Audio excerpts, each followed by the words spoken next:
went to get curry and now it's too hot for me to eat because the rice is... It's basically done, okay? It's basically done. It's just very hot. How are you doing, chat? I was honestly... and starting soon, I was reading like some cannibalistic manga, and I was very Welcome back, Mokash.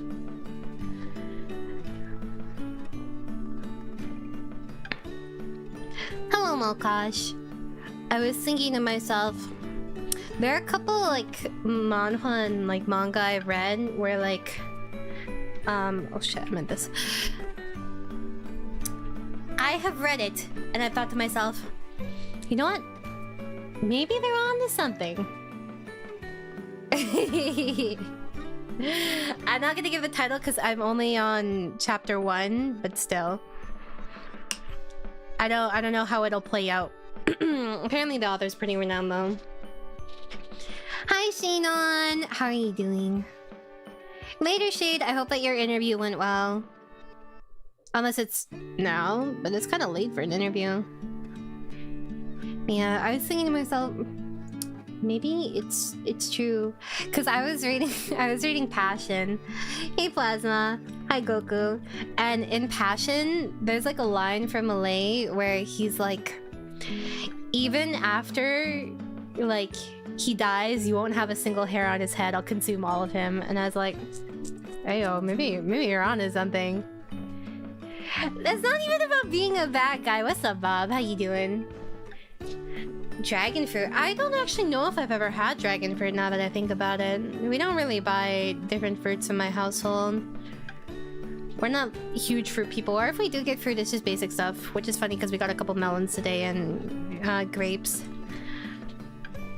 But yeah. I think that in a way it's kind of romantic. Not that I would ever want to be cannibalized.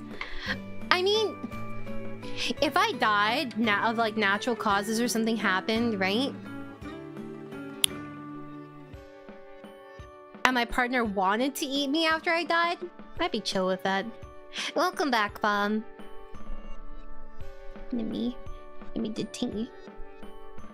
Mathematics. What do you guys think? Would you let your partner eat you after you died? Or like, would you be okay with it? I feel like I'd be okay with it. Would you be okay with your partner eating you after you died?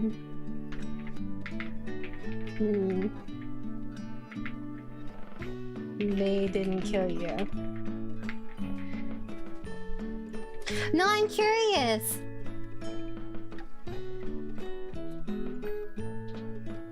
Yeah, I know. In this hypothetical situation, you guys are actually loved by someone and you have a partner. I think I'd be okay with it. Like, it's like consuming someone like heart and soul, literally. Would they do anything to prepare me? Like, would they stuff me with stuffing or cheese or something? I don't know. Would that be better if they did something to prepare you? Like they did it like a roast pig? Oh, and then they could just take the ashes and then... Or the bones, and then they could have some ashes still. And they could use it as seasoning! They could use your bone ashes as seasoning for the rest of you. To be fair, what is considered the normie option? We live in the society, guys. What do you mean insane take? What did I say that was wrong? What's up, Cole? Oh, you changed your profile picture. A lot of you guys are changing your profile pictures now. Welcome back. And thank you, Malkash. Bam. 66. And seriously, thank you if you're gifted. What's the point?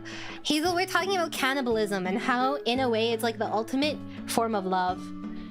If you were a soup, you'd be a very thick soup, though. I don't think an emulsion blender would be enough.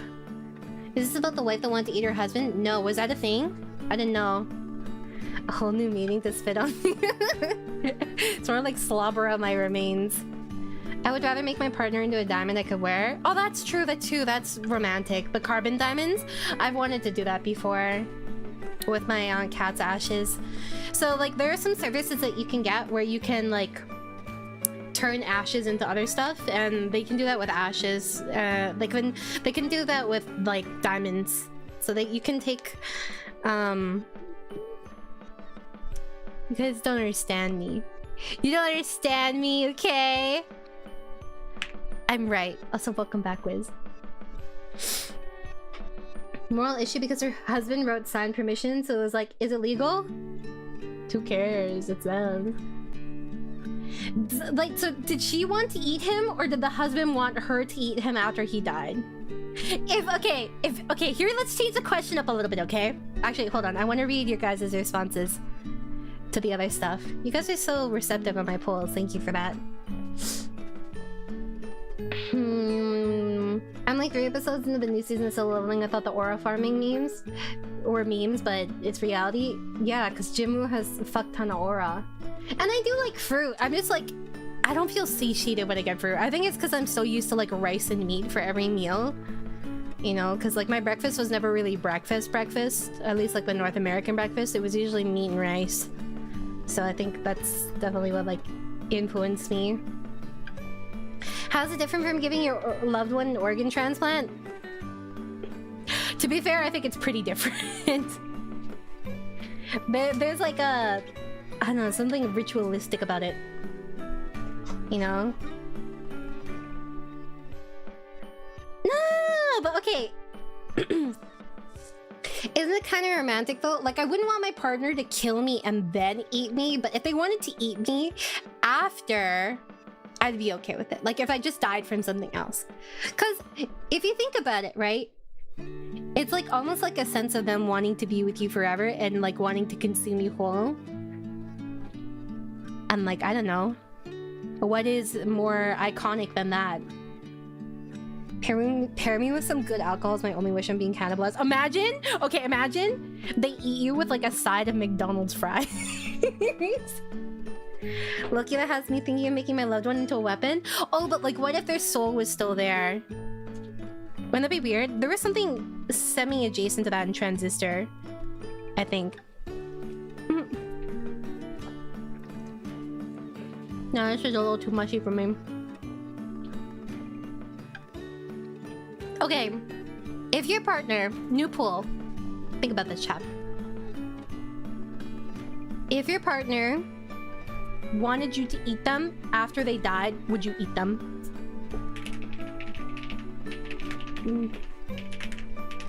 After they died, would you eat them? Or at least a nibble?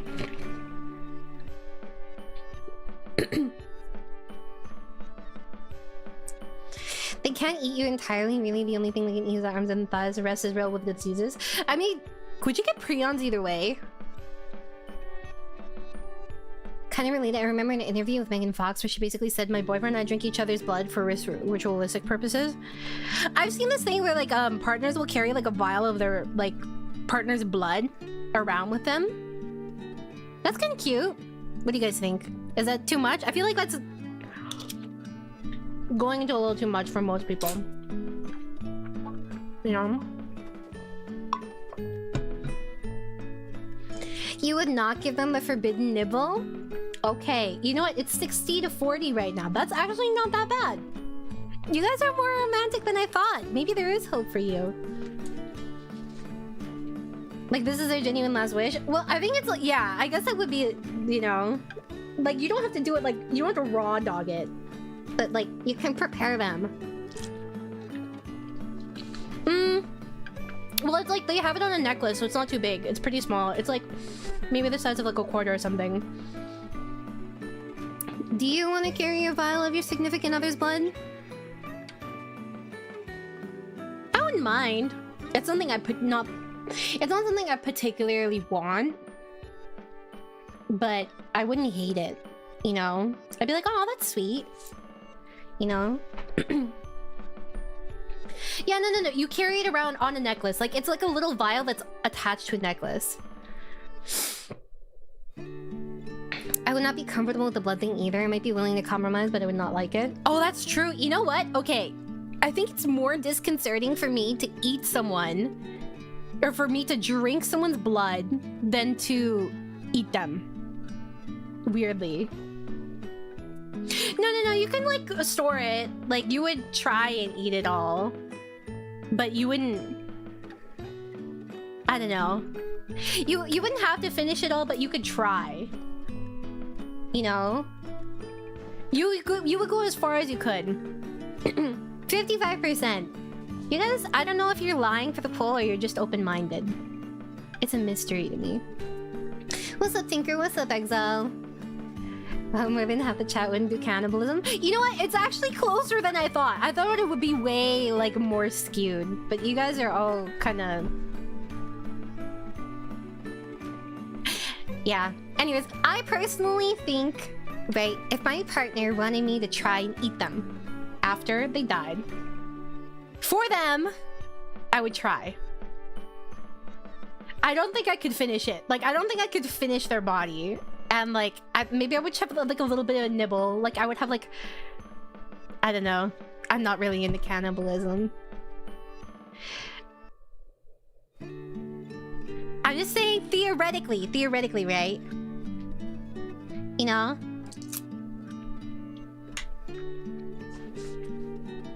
A nibble a day? I don't know.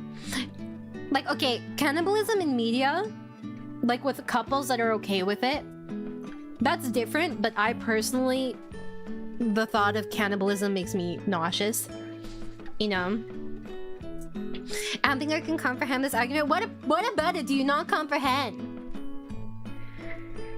That's true. The blood would harden that my stuff crashed, I think. Why is my... Okay, that was weird. Did you see that? My cat didn't crash, but I did. I know, but like, okay, there's a difference between like them. Okay, like you have a steak, right? Imagine your human is a steak, right? And you cut off a piece of their thigh and you make it like medium rare, like a steak, and there's blood coming out of it. You know, there's a difference between that and explicitly drinking blood. You know what I mean? What's up, Philip? How you doing? Also, hi, Anne. I don't know how to say that. Anne? N? I don't know. Cannibalism is real, I dislike it, but cannibalism is fictional, I like it. See, that's similarly to how I feel. I'm not like, okay. There was this one I was reading out of like a fascinating, like a gross fascination, right? And in it, it's this guy where he regenerates repeatedly, and this dude like eats him alive, and I'm like, that's too much for me. This physically makes me ill. I'm not into this, but it's horrific, so I keep reading it. You know what I mean? Like there's like, I can't pull my eyes away. It's like looking at a car crash. You know what I mean? And I'm like, this is not romantic to me. He's just using him. I don't know. I mean, I guess I wasn't wrong when I said unhinged. Honestly, I was starting the stream and I was like, I'm gonna tell you guys, like, I'm just gonna have a chill day because I'm feeling really eepy and tired. Yeah. Cannibalism is freaky. I used to have nightmares about that, so it's difficult to think of doing, but love is love. That's so romantic, goes. I respect that. Should it be mutual?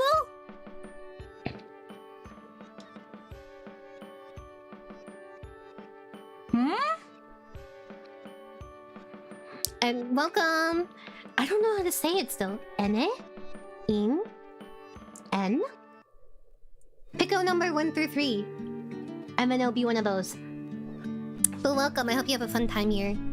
Let me... Bam.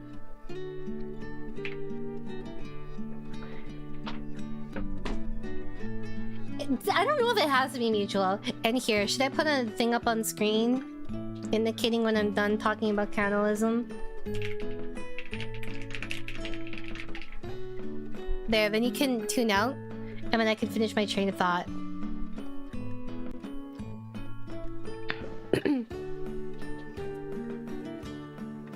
Ene? What? I said pick an option 1 through 3, but I'm not gonna lie, I don't remember what I said. Guys, what was the first one I said? I don't remember. I've never considered cannibalism. 2, obviously. 3, I don't think I would be able to physically cut into my significant other's body to get an edible portion. That's true! I think there's something... Ene? Okay, so it is Ene. I was right the first time. I think there's something morbid and disconcerting about seeing anything deceased. You know what I mean? There's like something about it. You know what it is? Okay. It's really trippy because you see something that should be moving. By all accounts, it should be talking, speaking, you know, like moving, showing some sort of emotion and sense of life, but there's just none of it. And you look at it and that you can't distinguish that like appearance and imagery from what is there now. You know what I mean? That's part of like why one of the first like stages of like I guess grief is denial. You know what I mean? If my partner wanted me to eat them, it wouldn't be like mutual. Ah, but I mean, I think that if your partner really loved you, right? Then they'd be like, you know what? You don't gotta eat me. I'd like you to eat me, but I don't expect you to eat me. What's up, Peanutty? Hey, Vicent. Like she was a cookie. I don't think it would be the same. Kind of like an uncanny valley stream? I'm not sure. Around that Canny Valley thing? I don't know. I feel like it's more just like when you see someone, you just keep expecting them to like talk to you and wake up and interact with you and be able to interact with the world. And then when someone like passes away, they lose all capability of that. You know what I mean? Like it's not possible for them to do that anymore. Also, I wanted to play Dredge today. You guys remember me playing Dredge? I don't even know if I'm hungry anymore. I can't, like, my radar for sensing if I'm hungry is like broken. I had like a couple bites of rice. Yeah, it's a boat game. I don't know. It's funny that are these peppers? I don't like peppers. I thought they were carrots, so I got them. Well, they're not. Huh. There's no way. Yeah, I feel like the thigh would be the most acceptable part to eat. Or the bum. Probably. If your partner eats you, do you want to be eating with rice or bread? Why not double carbs? Why not add noodles too? They can make me into soup. And like honestly, if my partner wanted to eat me, I'd be like, that's chill. Just like make 50% of me ashes or something so you can carry me around. Hot or bell peppers? Bell peppers. I don't like bell peppers. They're like... If they're roasted and put up into a sauce, they're fine, like I like them. But if they're just like peppers in like cut up in food, then I don't like them. But how was everyone's day? What did you guys get up to today? Oh, it's still so bright out. Oh, is the sun setting? I was on board with the eating, but I draw the line at double carbs. That's fair. Gravy with mash? You didn't have anything else? Just the mashed potatoes? That can't be enough nutrients for you. I should have waited. This really... I should have eaten this with cold rice. I prefer my food hot and my rice cold. Do you guys feel the same? I would prefer to eat a ghost pepper over bell pepper. I feel kind of the same, to be honest. There's no way you bought a bag of avocados for $1. That's so cheap. Gravy has all the nutrients? I don't think so. Maybe if you added like a bunch of crushed up drugs in your gravy. Really? You like your rice warm? I feel like it's too much. Well, this was also like, this rice was like not quite done. It was like 98% done. And so now it's really mushy and I don't really want to eat it. Just gonna put that over there. Potato with tuna and beans? Is that actually a thing? Potato with tuna? Tuna seems wrong there. Potato with beans, that's fine. But tuna? Okay. Here. Another poll. Another one. Choose your fighter. Oh. Cold rice.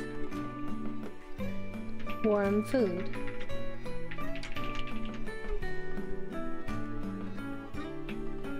What the heck? Warm rice, cold food.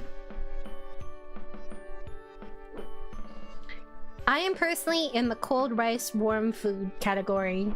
I prefer my rice to be a day old. Tuna can go with anything? That's wrong. I heavily disagree with that. There are a lot of things tuna can go with, but I think there are definitely some things that tuna should not go with. Because it's just, I feel like it's a little too strong. You know, like fishing, maybe it would really depend on how it was like cooked, right? But I feel like the fishiness would often like overpower other stuff. I'd rather eat a bell pepper, but only because I don't trust hot peppers. I don't mind spiciness. I think I have okay spice tolerance. It's nothing like amazing. It's just like my stomach doesn't digest it well. You know what I mean? Depending on what I'm in the mood for, I enjoy a nice bowl of hot rice. Especially if I'm in the mood for a rice bowl or Vietnamese style dish.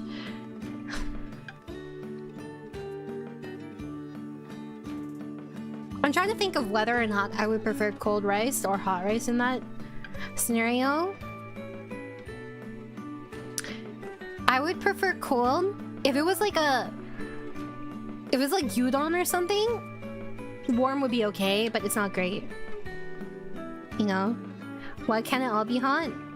Well, because we're talking about between them. See, the thing is, the food will naturally warm up the rice to a like decent temperature, right? But I feel like it gets too warm. Like, I would rather have the warm food first if I'm eating the cold rice. Like, it changes throughout the meal. You know what I mean? What's up, Shadows? How you doing? Okay, yeah, but you would never have sushi with warm rice. Is there any sushi that's like with warm rice? That's crazy to me. Rice goes with everything. See, rice can be a dessert, it can be savory, it can be anything. What's up, Kata-sana? How you doing? Leftover rice to make congee? I think rather than congee, I'd like fried rice. Fried rice with maybe with carrots, with peas, with egg, with Chinese sausage, with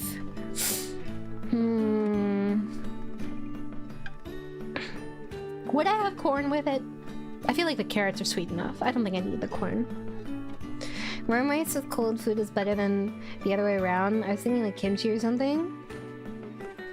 That's so specific. Why were you thinking of kimchi? Resistant starches form when you let the rice cool or eat cold rice. Oh yeah, it helps you with diabetes too. Like if you eat frozen rice, like, well, I don't think you eat it frozen, but like if you let your rice freeze, it does something with like the starches and like I think it's like the crystals in it, but it helps prevent diabetes apparently. So if you do meal prepping with rice, it's good to freeze it. The more you know. Poke bowls? Oh shit, maybe you're right. I guess it is like a form of sushi, kind of. With warm rice. Con leche? What is this? Rice con leche? Is this a dessert? I love rice pudding too, actually. Con leche. Oh, this is rice pudding. I was like, that is probably rice pudding, right? I don't know if it's about delaying digestion. I just remember reading it somewhere. No, there's mochi. Mochi is rice. I think I've realized like over time, okay, what is everyone's top 3 dessert? Name your top 3 desserts. I think my top 3 desserts are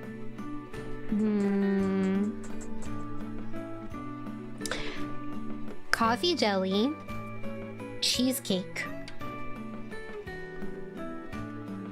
and then maybe cream puffs.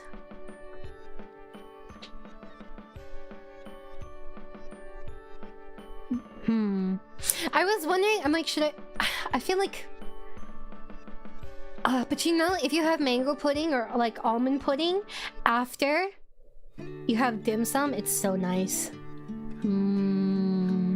It cuts through like all the oily and greasy food you ate. Something with condensed milk? Oh, you can just have coffee jelly then. What's up, blood mage? How are you doing?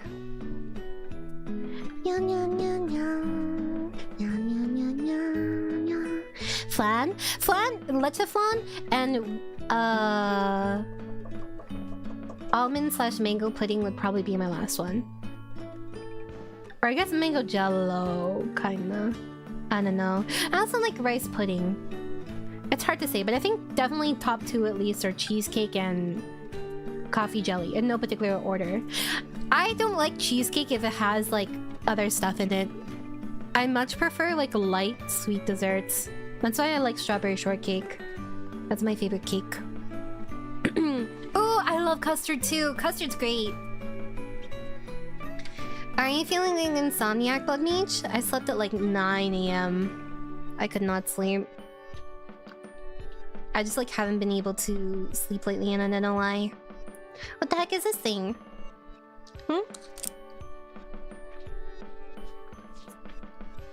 Tiramisu? I'm actually not a tiramisu person, though I do like the Costco tiramisu.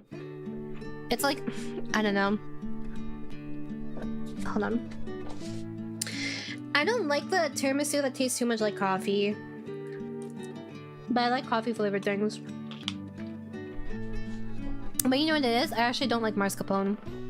Like cheese. Like, it tastes like a little funky for me, and I'm not inclined for it, like toward it. Is this mushroom? There's mushroom in my curry? What the fuck? I guess it's good to just use it before it goes bad. You're reading novels? What are you reading?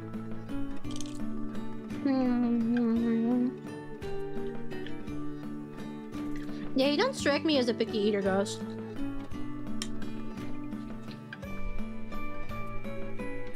Princess cake? What's princess cake? Oh, you know what my favorite cheesecake is? Is burnt cheesecake. Let me look at princess cake. This seems really rich. Oh, this is cute. Oh, is this like strawberry shortcake kind of?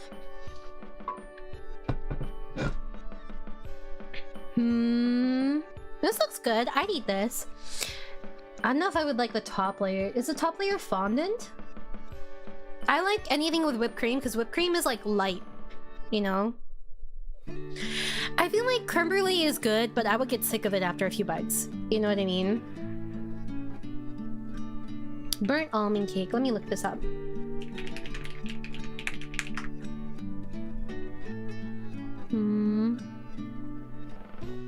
Burnt almond cake looks good. I don't like anything with a lot of icing. Do you guys also get sick if you eat icing? Like, when I would get a cupcake during school, like in elementary school or whatever, I'd scrape off the icing and I'd give it to someone else.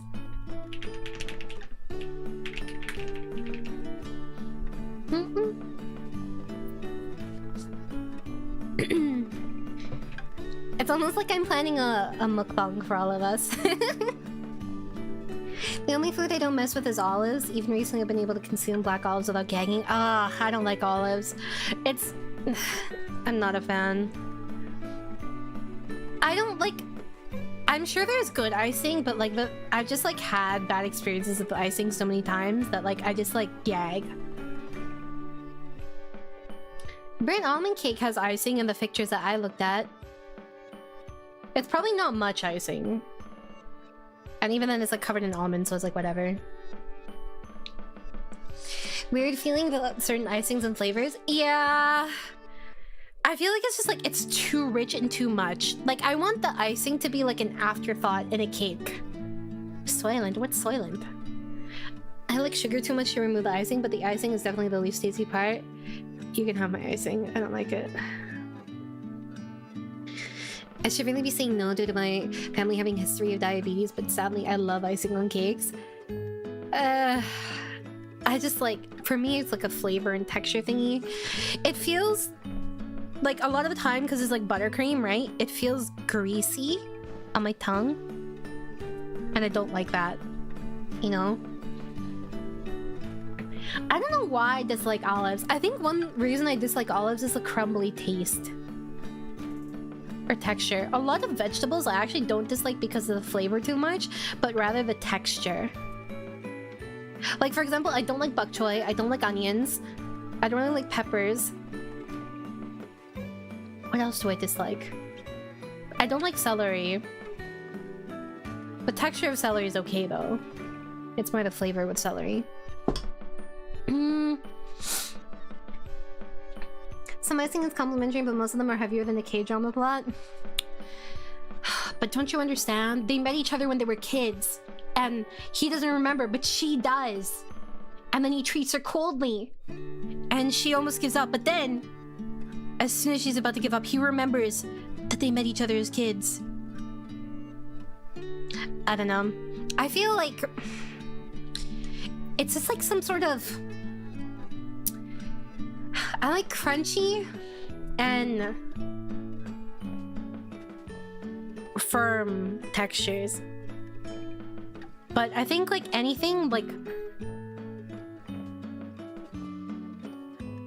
Okay, any cabbage or like wet lettuce I do not like particularly, okay? Do you just not like greens? No, I like stuff like arugula. I'm fine with spinach as long as it's not cooked. I hate cooked spinach. Raw spinach, I'm fine with. Lettuce I like. What else is there?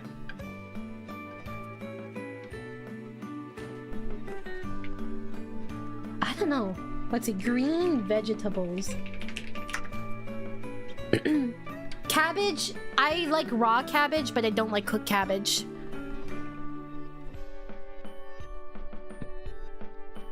I would eat an artichoke. I'm fine with artichokes, as far as I remember.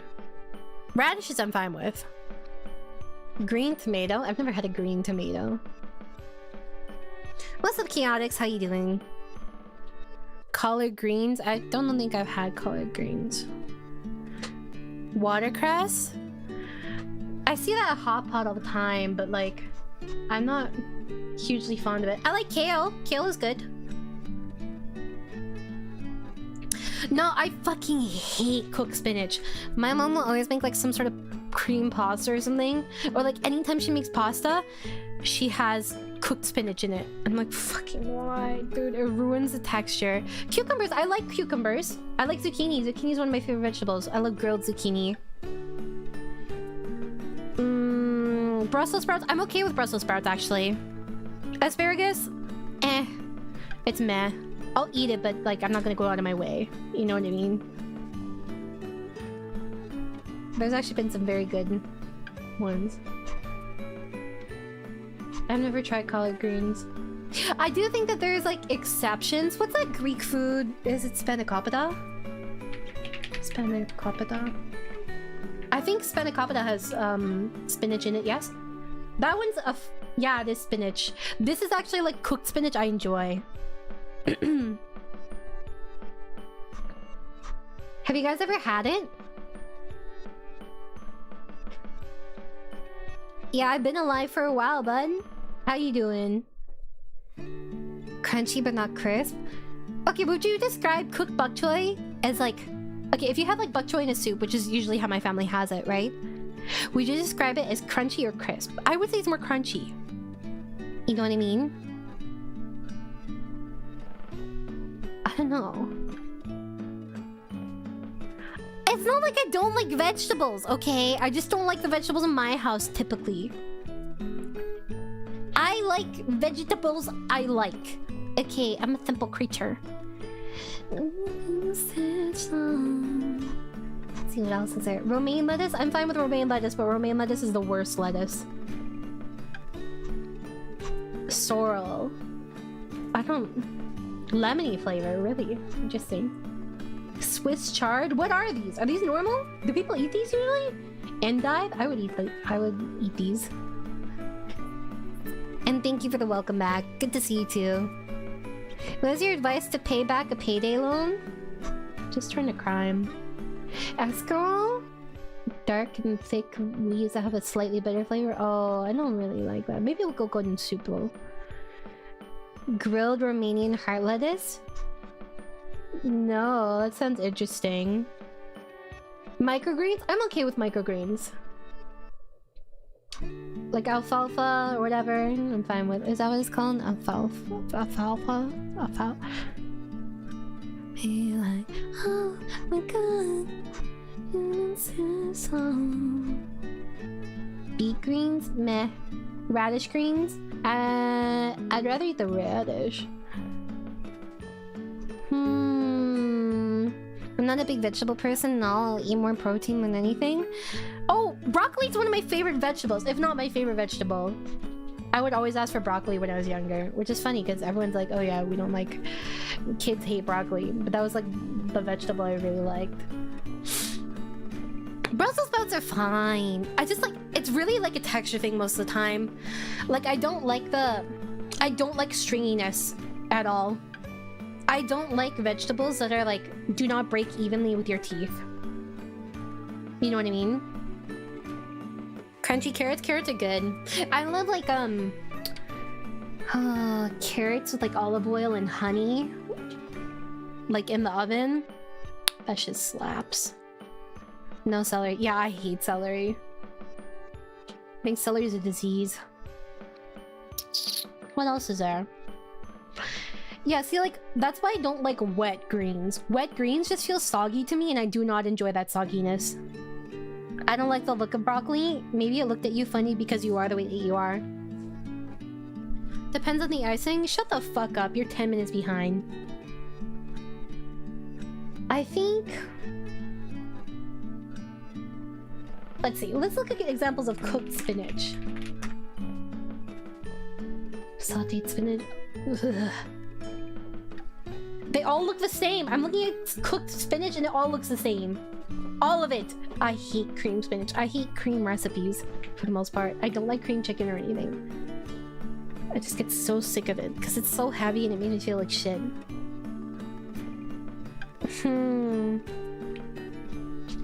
I think you should not add spinach to pasta just because you can. Spinach pasta. Also, like, you know what? I'm looking at the difference and... I'm looking at spinach pasta, right?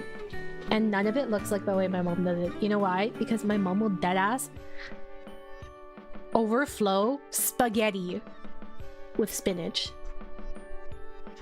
I hate spinach. Well, I don't hate spinach, but you know.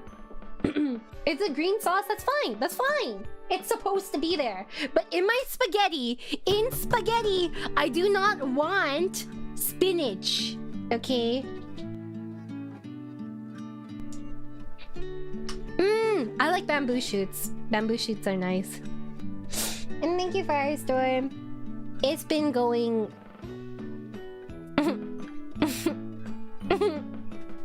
I'm alive. Good enough. How about you? Like, it's wrong, right? It's wrong to have spinach in spaghetti. I think if it's too saucy, it's not... It's not right. No. You will also have to eat that, Hazen. You're Canadian. Because the thing is, I'm part Filipino, so spaghetti here is very sweet. And it's very saucy. So it's almost like spaghetti soup low-key. It's like thick spaghetti soup with spinach in it.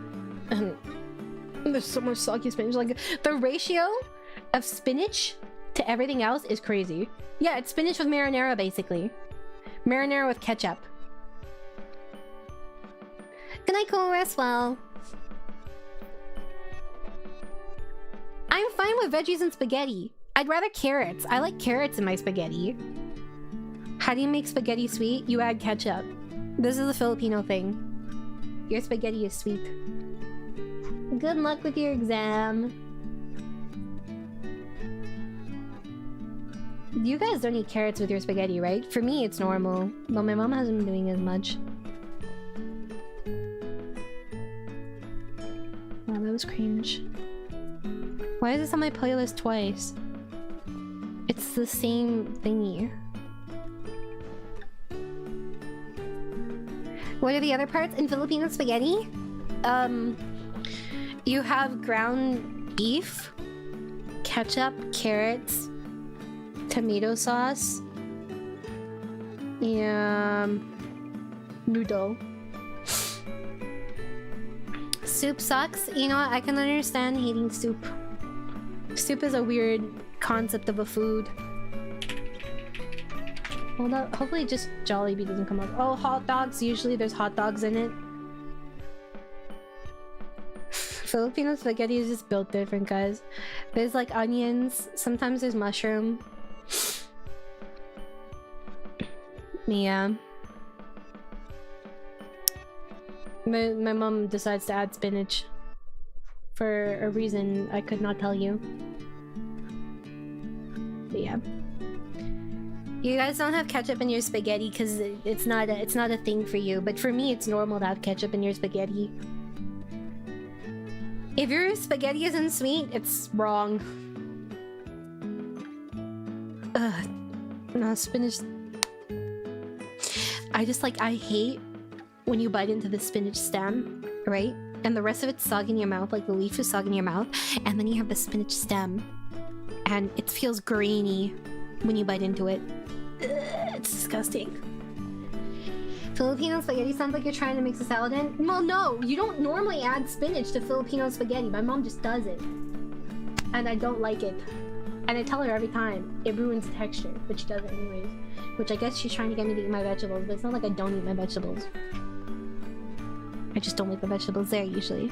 Because when she makes like nilaga or like sinigang, I don't really like bok choy, so I don't eat a lot of those. I'm not a huge fan of like taro either. If it's potatoes, I'll eat it, but I'm not really a huge fan of taro and like savory food. If it's dessert, I'm fine with taro, but you know.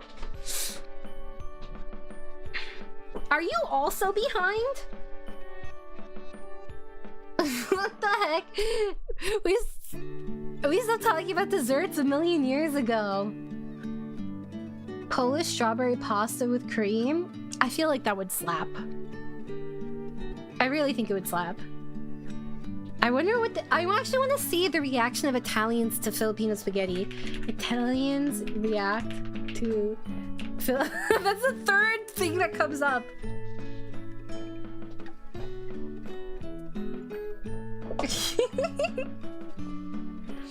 Oh, there's a line field video about it. Okay, let's see. Oh, why isn't it working? Hold on. Oh, maybe it's just really quiet. Oh yeah, it's just real quiet.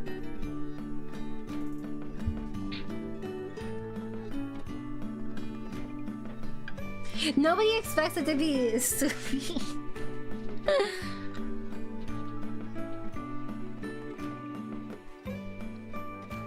They were actually really open-minded about it. They said very far from Italian spaghetti, but if you like sweet and sour, you'll like this. Half approved. Okay, okay, half approved. Okay. You prefer sweet over savory? I think it depends.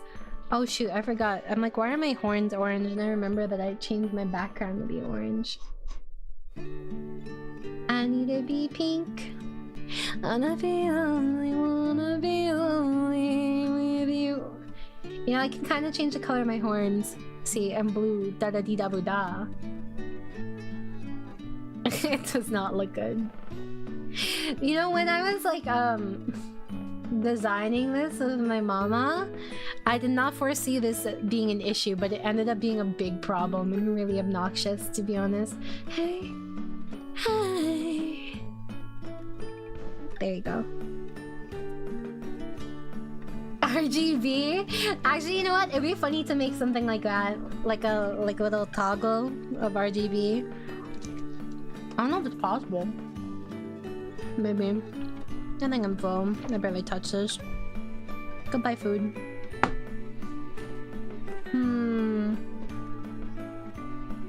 I tend to strongly prefer stew to soup, and you can turn the stew into a soup by adding solid ingredients until it stops being watery. I'm not a huge stew fan, actually. It just feels... Stew?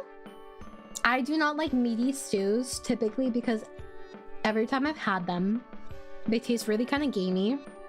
And the meat is left there too long, and it, like, the whole thing tastes very homogenous. I get sick of eating it. You know what I mean? There's not enough, like... Everything, all the flavors start to meld together. That's why I'm not usually, like, a fan of stew. You know? Well, I imagine that's kind of like the fat, like, low-key, maybe a little gelatinous. What's up, Spartan? How you doing? I'm not sure. Maybe it's possible to set a script like that. Stew is good on top of rice. Yeah, that's exactly what I think. Like, it has to be with rice, so I have, like, a palate cleanser. What? No, I didn't say that. Where did you get that? No, I would prefer a soup. Like, a light soup is really good for your digestion, I feel. Especially if you can't, like, hold a lot of stuff down. I love menudo, but I also love eating the entire thing when others don't look at some of the ingredients. Yeah. I prefer menudo without organs. Sometimes I see it and I'm like, I don't know. I'm not really a fan of, like, menudo or palabok. If it's menudo without stuff, then it's fine for me, but otherwise, no. Rice can turn into a soup into a stew as well. Well, I mean, that's a little different. I wouldn't say that's like a stew at that point. It feels different. I feel like we're gonna go into the... Welcome back, Alexander. I feel like we're going into the alignment chart for what is a soup versus a stew. Do you think there is one? I saw one for dumplings. What is it called? Soup alignment chart. There is one? No. What?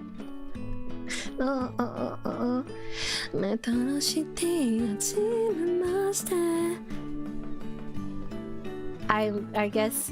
Okay, here we go again. Choose your fighter, guys.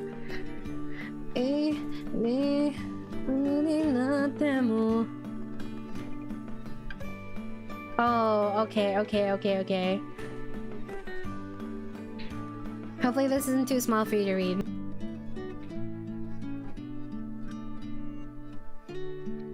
Okay. Let's see. Okay. Where's my chat? Oh, here we go. Alright. Let's see. Culinary purists. Stew must be a savory dish served as a supporting component of a meal. Supporting component of a meal. Wait, is this... Does it mean like a side dish, or is... Are they talking about the liquidity? Structure radical? Baked beans is a soup? No. Mountain Dew is a soup? That one... Soup must be edible. Okay, then at that point, any liquid is a soup. That's not how it works. A soup is supposed to be something specifically designated as a meal, in my opinion. Molasses is a soup. No, molasses is not something that you eat on its own, and therefore it cannot be a soup. Porridge is a soup. Porridge is porridge. Soup must be a homogeneous fluid cooked in a pot over heat. Structure neutral. Thai green curry is a soup. Herbal tea is a soup. No! It's not just about the structure. There's more to it than that. Okay. There's nobody here. Okay, baked beans is a soup. I don't agree with that. But cereal is a soup? I can understand that argument. The ocean is a soup. Technically, you're not wrong. So... Technically, if you freeze a Mountain Dew, you would eat it. No, but it's not meant to be a meal. It's not a substitute for meal. It doesn't have all the nutrients, or at least like a substantial amount. If anything, it's the opposite. Liquid base with ingredients you're meant to cook. Yes. Groundnut soup and okra? Do you mean okra? Or main dishes not support?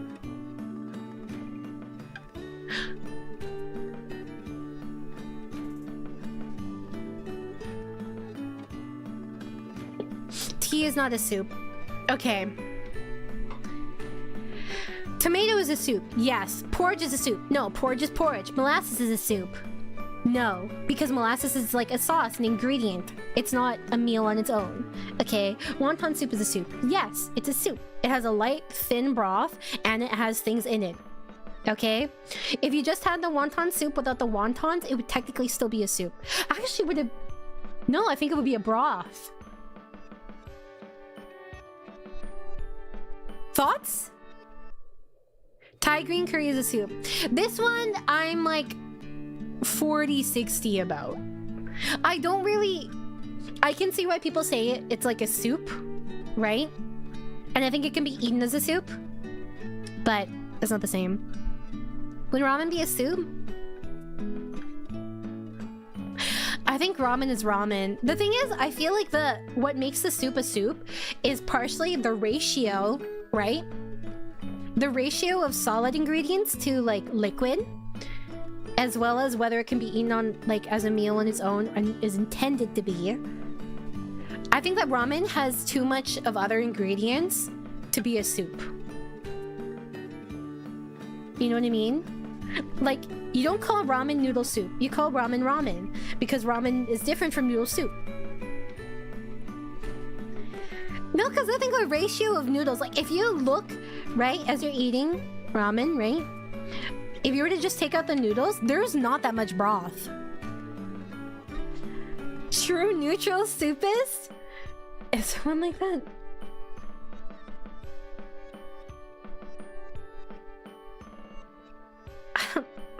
Maybe I need to see more of these. I would say like I'm mildly like I'm a soup traditionalist open to other stuff. No, ramen is not a soup. Ramen is ramen. There's too many noodles. It's not the same. Okay, then why does someone say ramen soup? They say ramen. Ramen is ramen. Is dry onion soup a soup? Shut the fuck up. Herbal tea is not a soup. Because herbal tea is a drink and you're not substituting it for a meal. It cannot be a meal replacement. Its liquidity is not the same. It's about the ratio. Is ramen a pasta then? No. It's too liquidy. It's too liquidy. Because it's broth.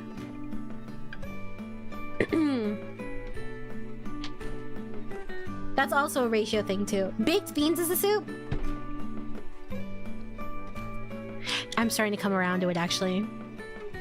Okay, let me look at more images of baked beans and then we will confirm this. Whether or not baked beans is a soup. Who here believes that baked beans is considered a soup? Is baked beans considered a soup? I need to look at more examples because I don't eat this. I would say this is closer to a stew, but I'm seeing some really liquidy baked beans. Okay, I think if it is like this, right? This I could consider potentially a soup. I do think it's a little overpopulated to be a soup, right? But I think if there were a little less ratio of beans, then it would be like a stew soup, you know? Maybe like soup, because it looks a little runny. That's pork and beans. What is the difference between pork and beans and baked beans? No, pork and beans is... you have the bacon with it. That's pork and beans. Pork and beans is a separate dish, no? This is a sauce? It's... look how liquidy it is, though. It's so glistening in the light. I think that 99% of the time, though, it's not a soup. Because it's too thick.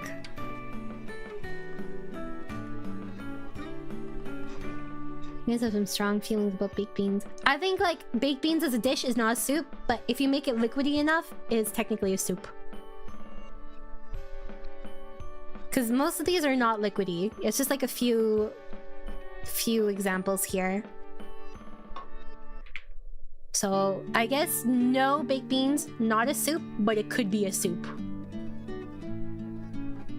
But I feel like the sauce is too redundant and repetitive, and it would not be a soup. You know what I mean? Does this make sense? Clam chowder is a soup. Clam chowder is a soup.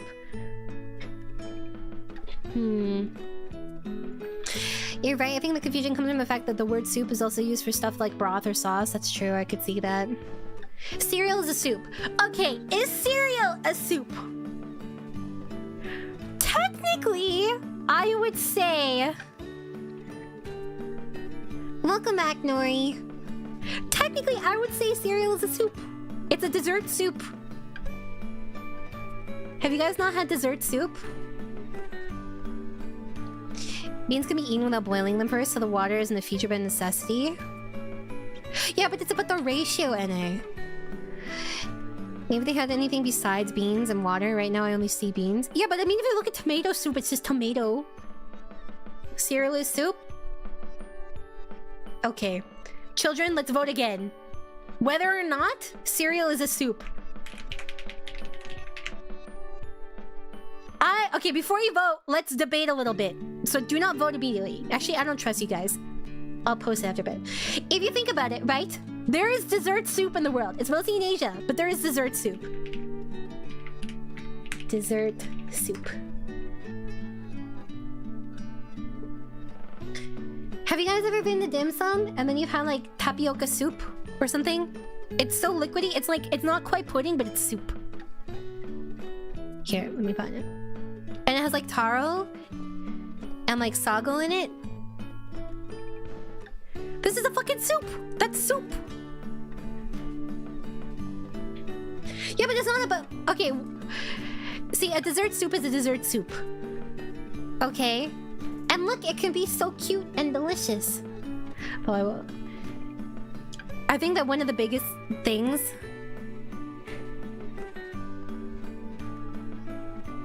You understand, Nori. Welcome back. Is melted ice cream a soup?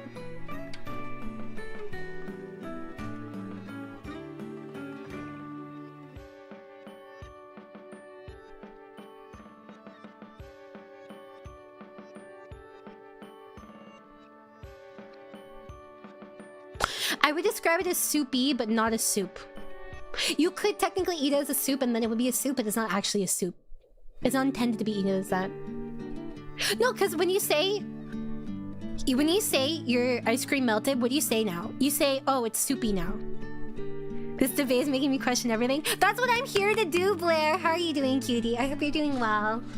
We're here to uproot society, to learn things anew, to open our minds. We've been living in boxes for too long. Anyways, it's soup, okay? Cereal is technically a soup. I'm not a soup. Don't eat me. I think a huge part of it... Oh, Blue Jay, you changed your profile picture too. I haven't seen you in forever. Welcome back. No. Okay, soup also depends on... I think the main factors in soup are 1, it being a meal. 2, the ratio of liquidity to like ingredients, if they're ingredients, like solid ingredients. And let's see. 3, liquidity. Overall liquidity. Okay? Or why am I saying liquidity? I meant viscosity. That's the word I'm looking for. It has to be, you know... No, how is the ratio argument flawed? What does this have to do with me being Canadian? I feel melted shaved ice with oats and nuts is more soup than melted ice cream. You guys, you're such cowards! Cowards, the lot of you! You don't understand. No one understands me and my soup.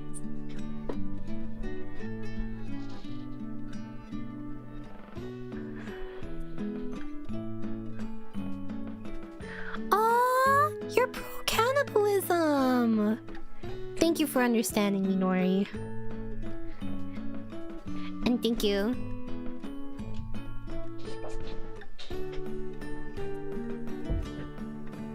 No. It's about ratio, remember? Also, thank you, Derpy. It has to be like a certain amount of liquid. In order for something to be a soup, there has to be like more liquid, in my opinion, or like the liquid needs to visually kind of dwarf it for the most part. You know what I mean? It does make sense. It does make sense. Cereal is a soup. It's just a dessert soup. Because it's sweet. I think it's soup because it never gets boiled. Wait, what does it being boiled have to do with being soup? There's cold soups that are never boiled. No? Is the ocean a soup then? I think technically, but like motion isn't an ocean. You weren't supposed to eat the ocean. You're supposed to eat things in the ocean. You don't eat the ocean. You know, you don't. If the ocean was a soup, okay? No, actually, technically no, because you don't eat the broth of the ocean.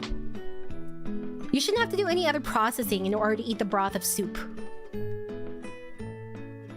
So no, the ocean is not soup.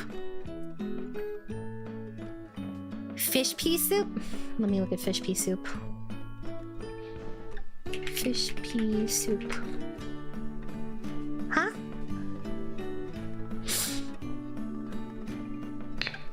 This is barely even soup. Oh, I feel conflicted about this, chat. Okay, is fish pea soup soup? I feel conflicted because the ratio is off, but there's also only one of it. So... what is correct?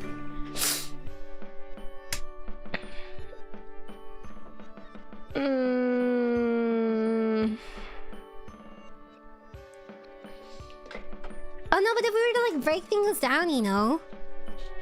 It looks like a sauce. It does look like a sauce, but if you look closely, it actually looks pretty... it looks pretty thin. Which makes me wonder about it.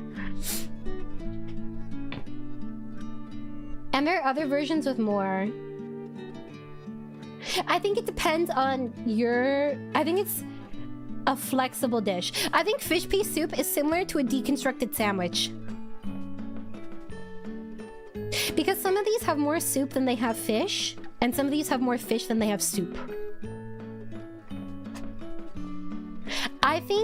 I feel more inclined to believe this is a soup because there is only one singular thing, a fish. Do we need to bring out the sandwich purity chart again? Sandwich purity chart.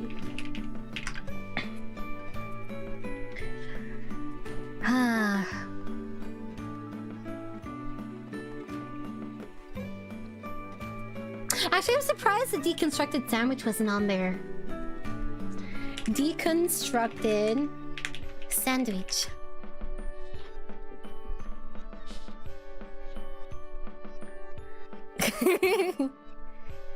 I see you want a revolution. What would you want the definition of to be destroyed the most, Nori? Also, thank you. If you build my sandwich and it becomes a super sandwich. Are you saying that, like... Are you saying that a decon's... Okay. Phillips, am I correct in understanding you when you say this? So, if you build my sandwich and it becomes a super sandwich, because you're talking about the ingredients of a sandwich being built, and you previously considered them a deconstructed sandwich, so once it's built into an actual sandwich, it's actually a super sandwich, even though it was, like, technically not a sandwich before, but it was a deconstructed sandwich. Is that what you're saying?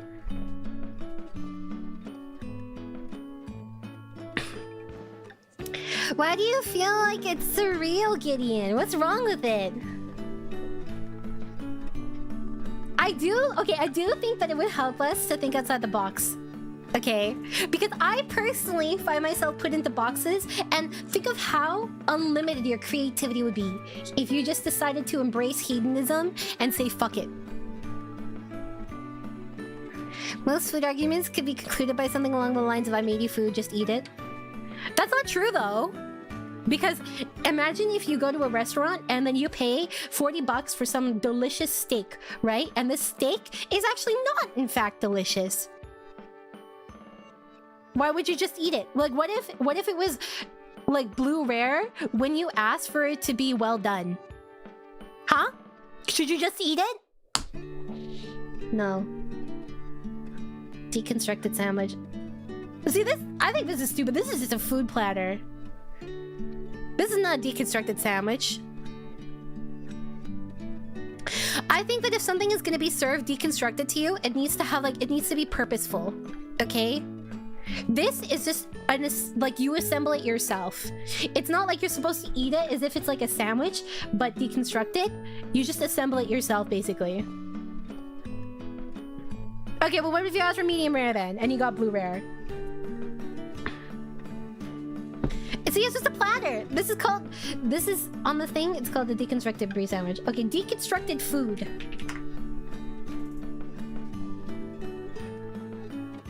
The first thing that came up was a burger. Deconstructed cuisine. I think this is supposed to be like some sort of risotto, but I can't tell.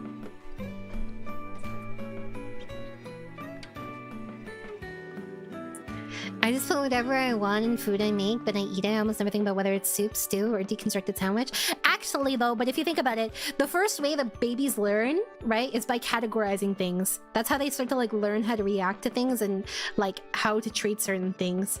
By categorizing. So these labels are helpful. But as you get older, these labels become more and more restricted because, you know, you lose the... You've had these labels for so long and these boxes of where things go, right? That you start to, like, be restricted by them. You know what I mean? You're so normal about it because you're used to it. And so you don't really question it. What the fuck? Look at this one, look at this one. This one is supposedly... Hama, why not load? Nar, why is not loading? Here. Restaurants deconstructed Vegemite on toast dish enrages the internet. What is it called when you do the... You do that cute butter thingy? You know, with your spoon? I think it's called a bechamel. But I do think that, like, brain exercises like this are important. Because it helps you think about, like, what makes something what it is. You know what I mean? It helps you explore the boundaries of what things are. Have you guys had Vegemite before? I've never tried it. I feel like it's something my father would have liked, though.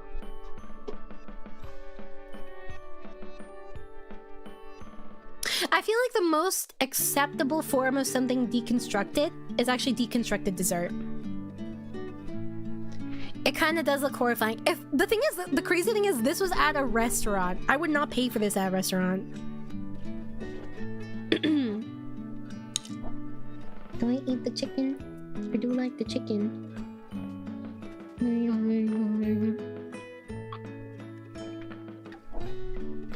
Overly broad labels provide no functionality, so they're useless. Overly narrow labels overcomplicate everything, so they're impractical. There's a sweet spot there. Exactly. And it's important to think about it. And re-examine your worldview every once in a while. Really? Is Vegemite good? How much bread needs to be added for a salad to become a deconstructed sandwich? I think it's hard with a salad because the thing is with a salad it's mostly lettuce. Are you talking about like a salad that has like chicken breast in it? Is that what you mean, Casimir? Because I don't understand. I feel like it would be hard to. It would at least have to have a protein. If it didn't have a protein, it'd be weird. I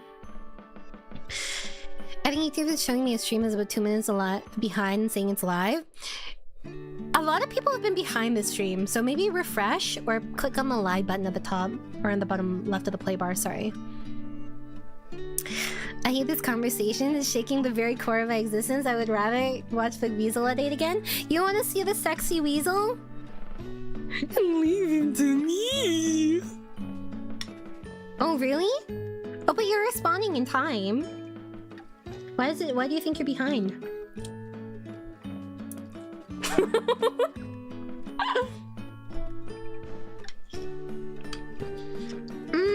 I've seen the deconstructed taco. I would eat a deconstructed taco, but a deconstructed taco is just a taco bowl, no? You guys haven't seen it? I don't remember where it is. Sometimes I go back and I reread messages in case I miss them. Because I typically read pretty fast, but the thing is I go on such long tangents that chat goes by. Oh. You have my back, Nori. I appreciate you. What a good dog. Delicious, savory Vegemite and toasted bread with a little butter and cheese is fantastic. I love a Vegemite toasting. Okay. Now that we're on the topic of seeing like this Vegemite monstrosity sold at a restaurant, right? What is too much to charge? Like, what are the limits of what you would pay for when you go to a restaurant? Because for me personally, right? If I go to a restaurant, I want something that's like made there. You know, I don't want something that's not made there. That said, some restaurants, they will like order their desserts from like other restaurants or bakeries. A salad with meat or fish, maybe quinoa salad. Oh, I was like, you have similar vibes actually. Can I just call you Mira? Is that okay? Mira? Mira? Mira? You pick your poison. I don't know. I think, okay, here's the thing, right? If I go to a restaurant, that means I'm going to a restaurant to pay for a meal. You know? That is like a meal and or an experience. Okay? If I go there and they give me something like this, I'm not gonna pay for it. You know what I mean? Barbecue, like barbecue that you grill on your own, like if you go to Korean barbecue or something, that's different. Like, you're paying for like an experience and also a lot of preparation, and a lot of that like prep work is like different. Also, a lot of like barbecue places are all you can eat too, so you're also paying for that. You know? I do not like going to a restaurant and paying for lazy food. That said, if I was traveling, right, and there was street food and they just pulled out like a pack of like bulldog or like something like that and they added some stuff to it and it was really cheap, that would be fine with me. You know what I mean? Because they're not pricing it as like restaurant food. It's street food. Street food is largely about convenience rather than like getting the experience that you would go to a restaurant for. You know what I mean? Thoughts? Sushi place that was $28 for all you can eat. Sushi and appetizers? That sounds good. I haven't had sushi in a long time. At least I've been to restaurants that other people are paying for. You know, that's fair. Okay, I'll just call you Mira then. We don't really have street food in Canada. Because the weather. Obviously. Yeah, you don't expect the same thing for street food. Like, you don't expect like a full-ass meal for street food. You know? You expect snacky foods. So it makes sense that you would get a snacky food to purchase. Gas station sushi? Maybe if you triple dog dare me. $40 for some solid food. Dude, you pay like $20 at McDonald's now for a meal. Isn't that crazy? Let me look it up. McDonald's meal price.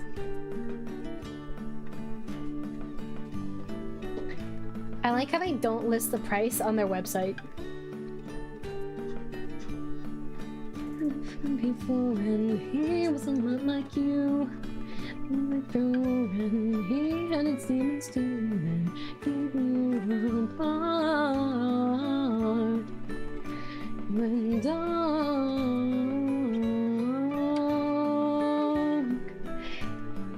This has to be American. Yeah, this is American. It says $5.29 for a Big Mac. No, a Big Mac here is like $8 or $9.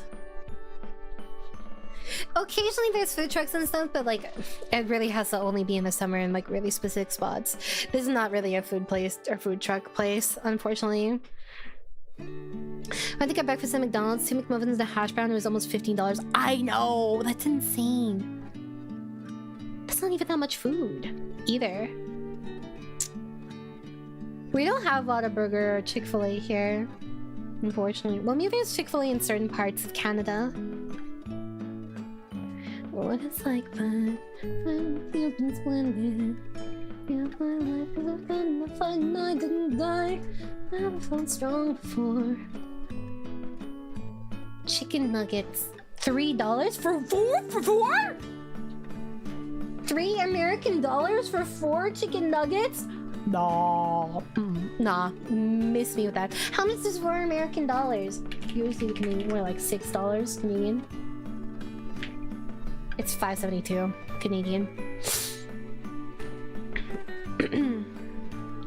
Toronto's similar to New York as far as what's happening and what's going on, but you go to northern Saskatchewan, nobody's outdoor 9 months of the year. Have I ever been to Saskatchewan?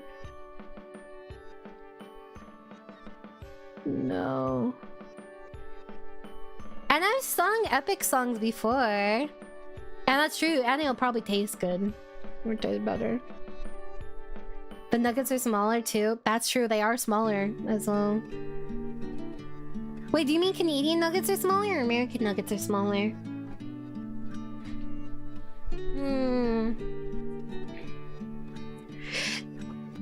The funny thing is, the only regular, I guess, like food truck I've seen is like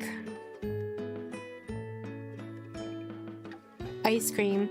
It's an ice cream truck. There's still sometimes ice cream trucks. It's a pop-up place I love seeing that's $15 and it's Korean barbecue breakfast sandwiches. 1000% worth, they're delicious. You know what? Okay, there's this good sandwich place in my city, and like, I don't usually believe in paying like over $10 for a sandwich, but their sandwiches fucking slap, I will say that. Their sandwiches are really good. And they're very like filling, and they have like a fair amount of like, I guess like ingredients to them, and the ingredients are quality. It's good food, so I'm like, fuck it, whatever. Their sandwiches slap.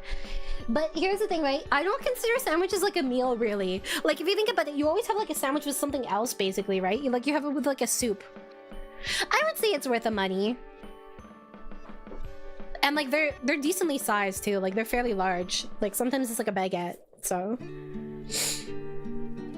Yeah, sandwiches can be really good. Like, if you've ever had like gourmet sandwiches, I'm like, American nuggets are smaller? Really? That surprises me. I would not think that the American nuggets are smaller than Canadian nuggets. How do you know this? Did you like go over the border and see? Food trucks at anime conventions? Ugh, I haven't been to a convention in like forever. Like physically. I just waste money. And honestly, a lot of the conventions are kind of... I don't really feel the vibe. If I ever did an ice cream truck, I'd get licensed to play Marty Party ice cream truck rather than turkey, just turkey in the straw. You definitely know it's my truck. Oh, do you mean like the theme?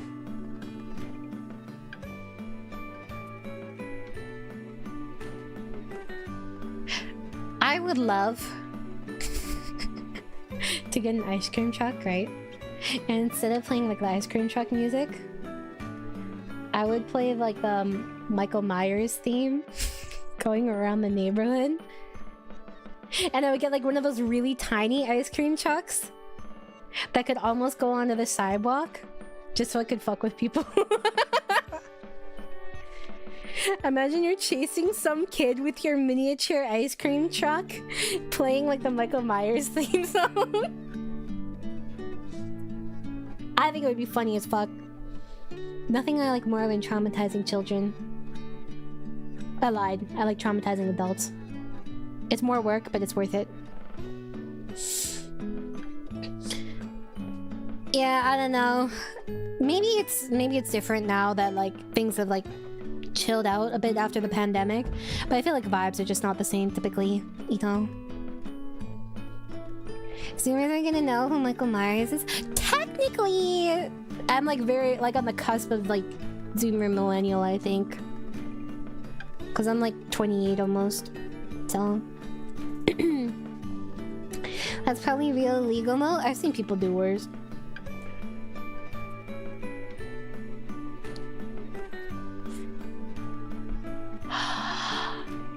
I think I would need to bedazzle Pennywise a bit, but you know what? Thank you for bringing up that imagery, and thank you for the 5. Let's see. Here, let me show you guys Inbred Pennywise. If you don't know who Inbred Pennywise is, it's my Monster Hunter character. She's beautiful. Are? Are? It's a JPEG. Why is it not showing up here? Ah, here. Here's Inbred Pennywise. My palette code's Wincest. What do you think? Am I pretty? I spent a lot of time on this. I think it's pretty iconic. Why you guys... Why do I sense judgment? I did spend a lot of time on it and a lot of effort for Inbred Pennywise. I saw someone make 9S the other day. That was interesting. It was actually really accurate too. Your bibble. Yeah, you never judge me. I wonder if anyone made any of the animatronics in Monster Hunter. Thank you! The world needs more armor with combat heals. You know what? You're so right. This is part of why, like, Bayonetta is so iconic. She wore those heels well. Ouchie, my ears. Yeah, I think that this driving an ice cream truck would be pretty pog. I think it would really add to the flavor. And you're burning out the calories for the ice cream that you will eat after you finally stop running, because you can no longer run from the ice cream truck. I'm actually preventing diabetes by doing this. I'm making the children work for their ice cream.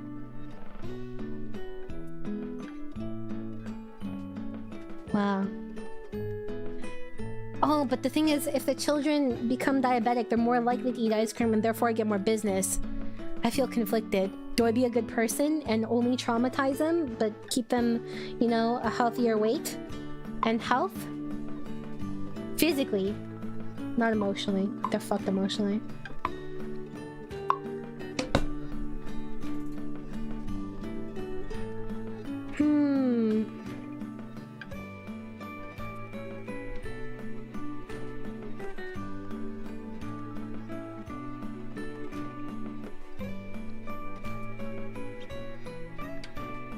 I can't decide. I can't decide what's more efficient.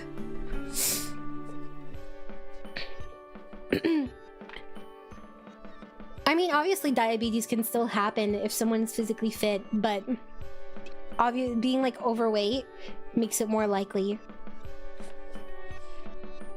The red shades? It's not red shades, that's blush. You didn't see it? It's blush. See? Guys, don't look at my... Thank God it doesn't show, like, my panties. See? Look at that perfect censorship. Don't zoom in, zoom in.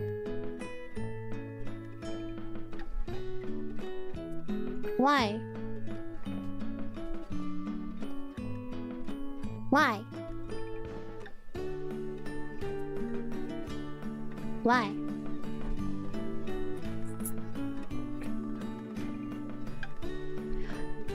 Clown pee-pee? You know what? That makes me think. If you pulled down a clown's pants, do you think it would be like a Matryoshka doll?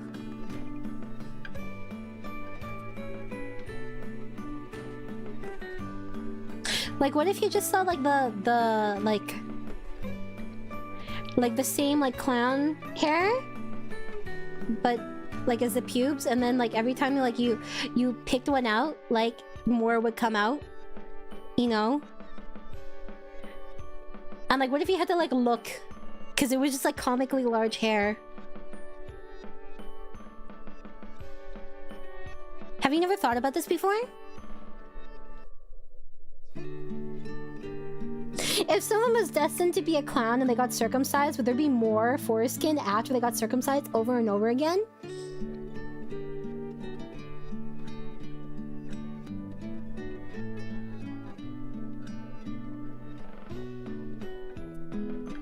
You know, I kind of...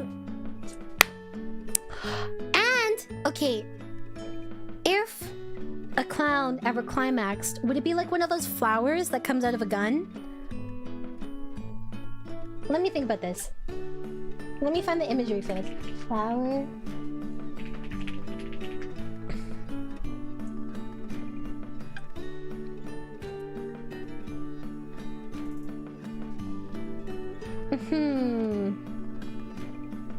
Okay, this is what I was thinking, okay? Hold on.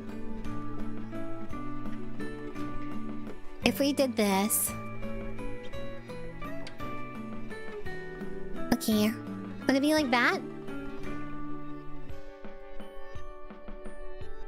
You know?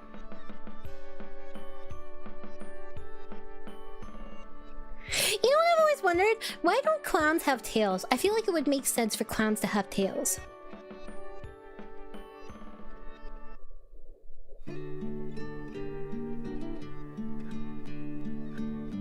I feel like this is what it would look like. What if a clown is actually orgasm every time they do something like this? Huh. They're just painted people? Really? I don't think so. Clowns are clowns. No, but I feel like the imagery, because like, why do clowns have noses like that? I just feel like a tail would make sense. Maybe it's because they have the thing on their nose, like the ball on their nose, so it balances out if they have a tail, you know, like something at the back. What would the clown even use their tail for? They would tell you to pull on their tail and then the tail would fall off and then you would look horrified and then another tail would grow out immediately.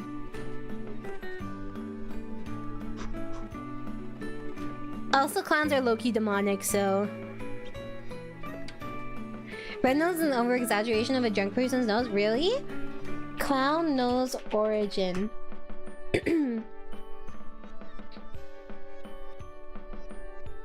Another belief. In 1860, a poor German circus performer fell in ill-fitting clothes and accidentally fell into the show ring. He fell and blood sprouted from his nose, giving it a vibrant red color.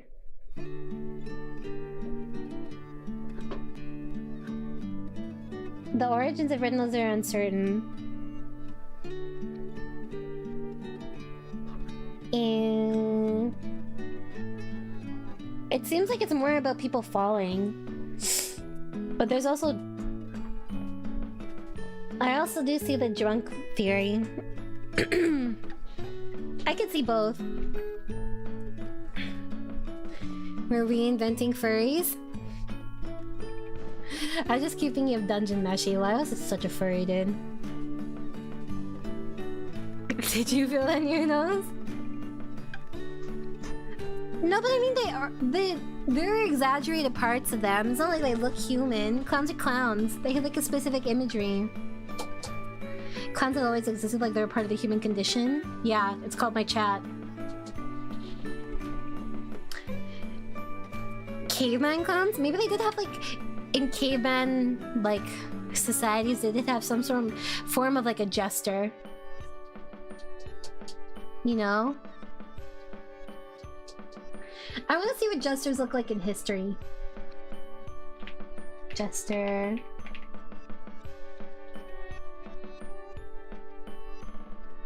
So many of them are creepy, but some of the jesters actually have like sick outfits. Especially if they have like a mask. There's a Jester D&D class, really? Ew, what the fuck? Well, okay, wait. Just answer. Okay, just answer for me. A simple yes or no, chat. After looking at this image. Yes or no? Are you ready? Yes or no? Yes. No, but like, low-key, why does the gesture look so snatched? Good night, Nori, Rismo. The world, the Vitaria? What is this? Is this like D&D? This is from Lucy listed, the art station. You know what? I really like this design, actually. His waist is snatched. No? Really? This is a yes for me.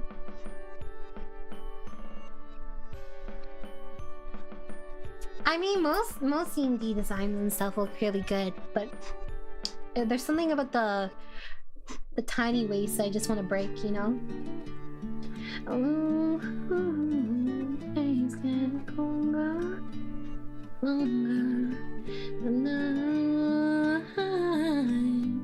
It's gesture historical. Oh, interesting.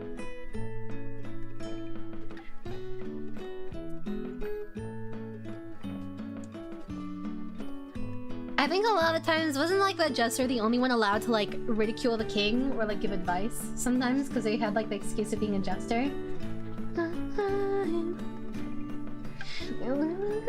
See your face. I'm really over. Okay, this one looks like a Teletubby. I want to see how jester fashion evolved throughout the centuries. I imagine part of the colors, depending on your like your kingdom's colors. Whether or not you would fuck that jester. The other one, not this one.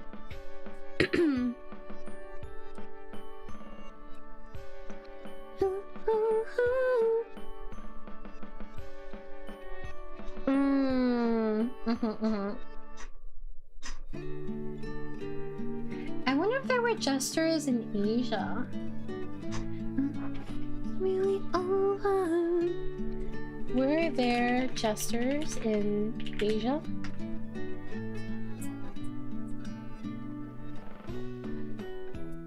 Haji. What's this? Taikomochi. What do these look like? Interesting. Are we talking about you? Could be any reason. We're talking about clowns.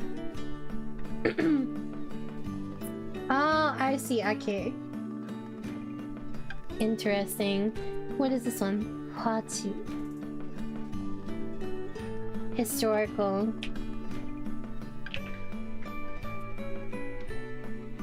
Oh, it just brings up an emoji. Now a weapon comes up. I think I need the characters for this, otherwise it won't come out. Oh, there are barely any results.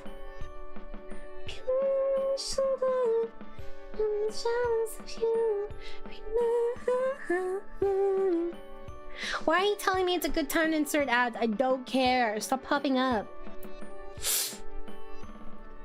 Yeah, you guys are clowns. That's okay though. I expected nothing less of you. If you guys were an animal, what kind of animal would you be?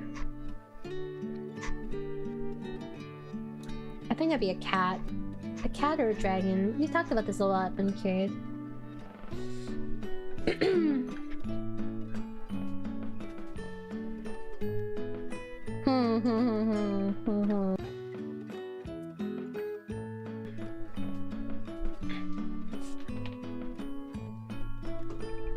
A sugar glider? Okay, it's not about what you like. It's about what you would be. Sugar gliders are really delicate in terms of health. Are you also delicate in terms of health?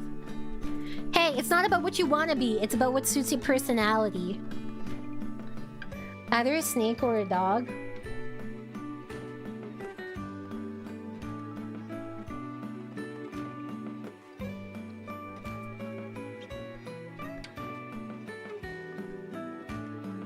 I could kind of see dog. Does it have to be a real life animal? No. If I was a fantasy creature, I would be a dragon. Probably. Frog is my spirit animal? How is... Okay, why would you say a frog is your spirit animal? I'm curious of the logic behind that.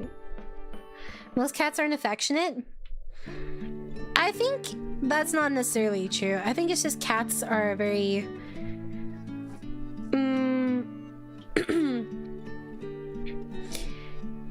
Cats are just very independent. I don't think that cats aren't affectionate. My cat was very affectionate and sweet. And she was very skittish. It's funny because my dog and my cat were both very skittish and I'm also skittish. And like every time I've gone, like, because I visit the animal shelter, right? The cats are all very sweet to me. And they're all very affectionate, so... I don't think that cats aren't... Like, I think cats are affectionate. Cats are so soft though. I fucking love cats. I can't believe that at some point in my life I was not a cat person. And then I met a cat and I was like, fuck, I love cats. I think it's because I grew up in a household with all dogs. Even now we have 3 dogs. My cat climbs on me when I get home and sleeps near me when she's petted. Oh, sweet baby. That's because you're a sweet, calm person, Rana. Animals probably pick up on that, I bet. Am I? Am I?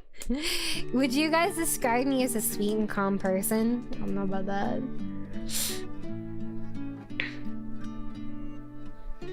I've had several cats that became affectionate, but I had to gain their trust. I have one cat that was really affectionate right off. Maybe that's a skill issue. Or maybe like the cats that you were meeting just all happen to be like really traumatized. Calm? You say I'm calm, but I'm not sweet. Most people say I'm sweet, but not calm. I think I'm like chill most of the time, but it depends on what I'm talking about. I am fairly patient, I guess. I rescued her from a shelter, and I was the first face she saw after she woke up from being spayed. She was just like, take me away from the place. I don't like it. That's fair. A lot of like all my animals for the most part have been like shelter animals. Like we don't go to like a breeder or like a pet store or anything. So they're often like already spayed. They have some vaccines and they already have like trauma. It's like my dog is pretty chill, but she came from like, I don't know if I ever told you guys this, but when I wasn't ready to get a cat after my cat passed away. Even though I saw this cat that like looked exactly like her, it felt like I was being disrespectful to my cat if I did. Which for new people here, my cat you see here is actually based off my cat that passed away. But I wasn't ready to get a cat. And I was like, when I started to like heal a bit more, like a couple months later, I'm like, okay. Because it was just, at the time, it was just my sister, or it was just my mom and I living in the house. And we had our old dog and our, like, we have 3 dogs in the house now, but one is my sister's dog, right? The dog that I got is a puppy, and we haven't gotten a puppy for a long time. Like over a decade, maybe 2 decades, basically. But, anyways, we got her, and we got her from the shelter. And from what I was told, I don't know a ton about my dog's history because like they don't really know either. But she came from like a hoarder household, I think. I don't know what happened to my cat. I know that when I adopted my cat before, she had like some surgeries that needed to be done on her. And she had like some fractures, and it's like, I think the reason why she died, she was totally fine, and then all of a sudden she wasn't feeling well. And then it all happened in like less than 12 hours. Really, really like sudden and random. But the theory is that like something like opened up in her stomach, like that happened before. Sorry if this is like too gory. I probably should like preface this with something. But yeah, it's a theory that like it was some pre-existing injury or something that happened that caused it. I was like, damn, that's a bummer, bro. But yeah, I had a point with this. Oh, I was talking about animals and trauma. Like, since we get a lot of shelter animals, a lot of the time they have like existing like issues. And like our old dog, who's almost 20 at this point, he has like really like low-key bad separation anxiety from my mom. And he's always been like really like needy. But it's especially bad with my mom. Especially now since like he can't really see and he can't really hear. Like he can kind of hear, but he's like basically blind. Pretty much. So you know. My dog was probably run to the litter and was skin and bone when I got him as a 100-pound missile of a brat. That checks out. The dog that I adopted, like my dog in my house, is she's like a German Shepherd mix. And she is she was part of a litter and her litter was there. But she was like such a little fluff ball. She was so cute. Here, let me see if I can find photos. I feel like I thought I took a lot of photos of her when she was a puppy. But, like, now that I'm looking through my phone, I'm like, man, I don't have nearly as many as I thought, you know? Oh, I'll have to scroll back really far to find some. I didn't realize there'd been so much time. Oh, maybe some of them are on my other phone. That's why. But I think that's part of the reason why my dog low-key has like food aggression, is because she was like in a hoarder household with a lot of you know.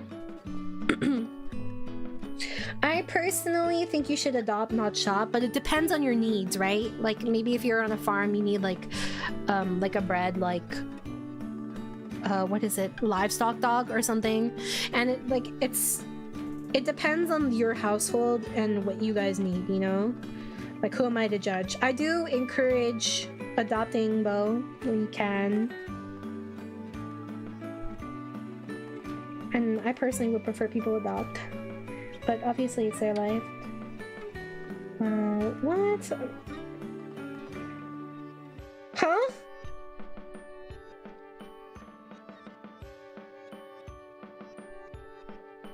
Where are all the photos of my dog?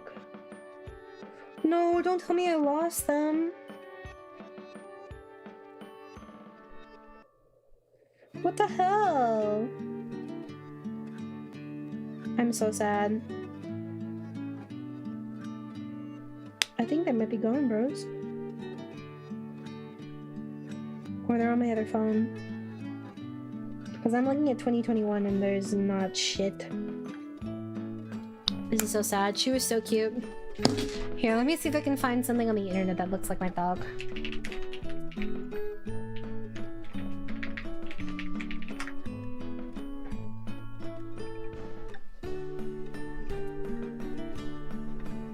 We got her when she was like 3 months old.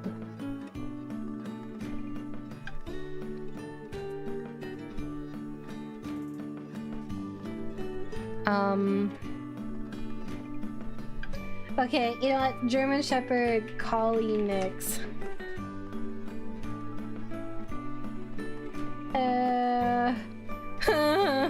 Golden Retriever mix. Puppy.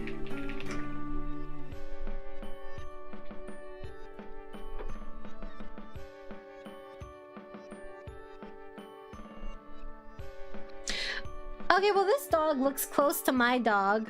So imagine this dog as a puppy. I've shown my dog once before in her little onesie. But this dog looks very similar to my dog. She's like a German Shepherd Retriever Border Collie mix, I think. I don't know, she's a little mutt. She's a little mutt. It's hard to find accurate pictures of like the puppies. I don't know. None of these look like my dog when she was a puppy. This is useless to me. Nar, I'm so sad. Oh, actually, wait. This one looks really close. This one looks really close to what my dog looked like when she was a puppy. So fawn over someone else's dog and imagine it's my dog. No, this is a puppy. This is a puppy. The other one was like how she looks now. Similar. But this is what my dog looked like when she was a puppy. I wouldn't dare getting a pet. I don't even take proper care of myself, let alone an animal. I'm also not patient with those I can't reason with. That's fair. Training my dog was a nightmare, and it's still not perfect. Like, my dog, I do not trust her in groups. She's fine at home, typically, but you know. Yeah, this is what my puppy looked like. You guys are all my dogs still. I just love you less. And by that, I mean I don't. Oh my god, you guys agreed that cereal is a soup. This is a momentous day. I wonder if these notes show up in chat, do they? Oh no, it just disappeared. I'm so sad. But actually, a lot of people get a pet and then it makes them take more responsibility. But if you know yourself, that's fair. I'm not the most responsible person all the time, so you know. There, guy. There will be someone. That's why I tell myself sometimes, but then I can't find the energy to lie to myself anymore, so you know. Man, I love animals. Animals are so cute. My dog has little socks. She has little white socks. Do you guys have a favorite dog breed? I don't particularly have a favorite dog breed. I'm fine with anything, really. Dogs are dogs. Got my cats from breeder. Turns out some breeders lack living good conditions, especially as they get older. Yeah, unfortunately, that is true. Pomeranian? That's an interesting choice. While the cats get older, yeah. I don't know. You have to make sure that they're reputable. It'd be hard for me to have a pet because I'd probably put its safety over my own. I'd probably do that too.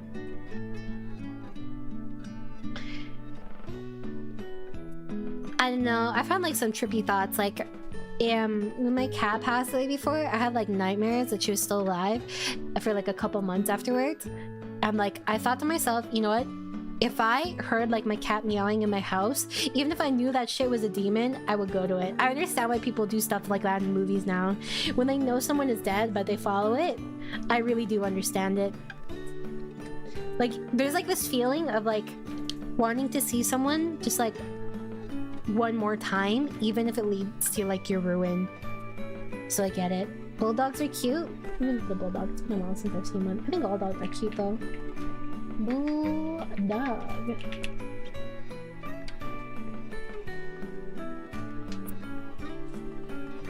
Bulldogs are cute in like a derpy way.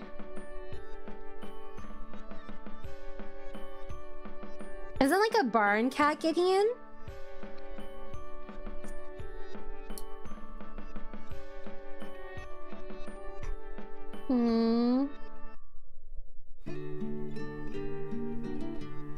Bulldogs are very muscular dogs. It's kind of crazy how muscular they are. Basset Hounds, I want to get one of the pure breed, but I wouldn't get one of the pure breeds. They have too many problems and wouldn't want to do that, ethically speaking. That's fair. I feel similarly like to pugs. I hope the cat's doing okay though. It's good of you to take care of it. Have you ever tried to like trap it and then like had like maybe get it taken a... What is with my grammar today? Have you ever tried to trap it and then taken a look at it like with the vet or something? I can't understand. Like, they aren't really equipped to deal with that. I personally don't think, like, I don't like the concept of outdoor cats, especially if you live in a neighborhood with a lot of like dogs. And like, okay, in my neighborhood, right? Sometimes I legitimately hear like coyotes. Like, it's not safe. You know, like, just don't do it. Like, especially if you live in a, what do you call it? Like a neighborhood with a lot of animals as it is. It's really just gonna cause problems. Like, dude, every single morning I hear dogs barking, whether it's my dogs or someone else's dogs in the neighborhood. Almost every other house has a dog. You know? Yeah, there are safe ways to lure and catch cats. Plus, that cat probably has like worms or something. You know? Well, you just trap them with the food. Goldens are cute. I love golden retrievers. They're such wholesome dogs. I don't feel like actually like a ton of people have them though. You know, whenever I go to the dog park, actually I almost never see a golden retriever. Which is funny because like golden retriever is such a popular breed. You know? But like I never see one.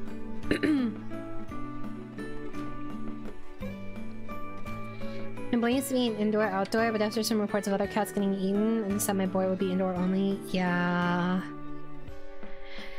I mean, at that point, you can just like take your dog out or your cat out for a walk. I tried to take my cat out for a walk. She did not like it, but she was sometimes like going outside. But the thing is, I wouldn't like. I had to be very careful opening the door because sometimes my cat would bolt, and she was not equipped to deal with the outside world. Sometimes she would like get locked out outside at night. Like I could not let her go out at night because she would blend into the background because my cat was dark. And she just hid in the backyard in like a really tiny alcove, and it took me forever to find her. But she can like jump the fence, and the fence is like over 5 feet, so I'm like, fuck. What can I do? The harness? Have you tried one of those bubble backpacks or anything? I feel paranoid about leaving the door open. One time when my dog was a puppy, this fucking dumbass jumped out and almost got hit by a car, and I was like, oh my god, bro. Luckily, people do not speed in my neighborhood typically, but Jesus, it was scary. I almost had a heart attack.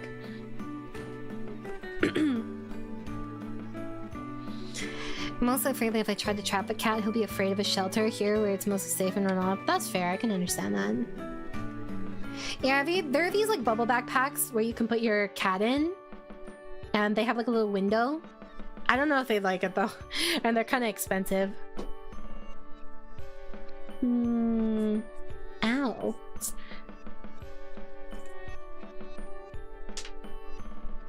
Let's see. Bubble backpack.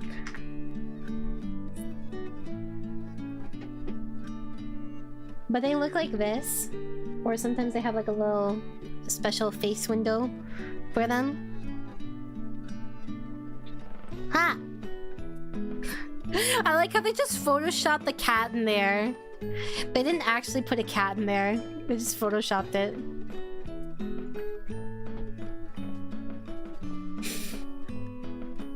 This one's even better. Look at the cat in this one.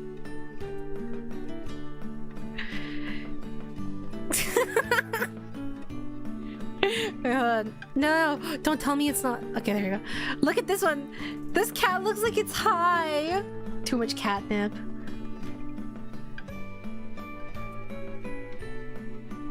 Like, it's so obviously photoshopped in. I wonder if this would be comfortable. I wonder if the cat would feel too exposed. There's some that have like less of like like the, I guess like the plastic or the glass. I want to see a cat actually use this. Like, I feel like most cats would not use this, to be honest. It would really depend. Let's see. Cat in bubble backpack. Some people just put a harness on their back. Honest review.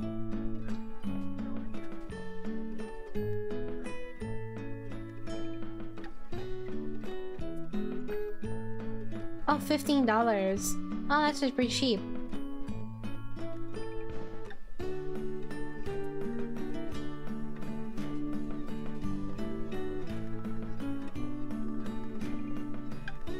Oh, it looks like people actually like it. I guess it depends on the cat, right? I don't think my cat would be down for it. Well, I think it's too late, but you know. I tried like carrying her in a bag before. It was really scuffed. It did not work. Silent at best. That's not a teaching of mine. You come soft.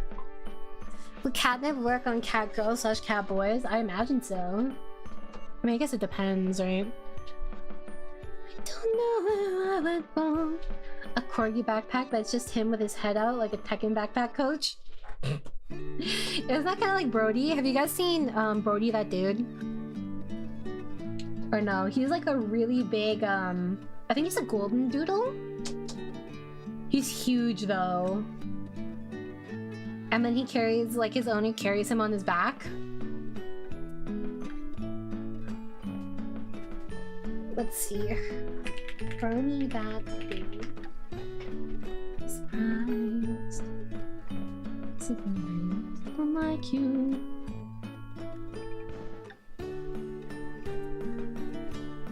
I'd be surprised if you guys didn't know. I don't know about now, but like Brody was like very popular before. We're done this way. Down this way. Don't waste my time. See?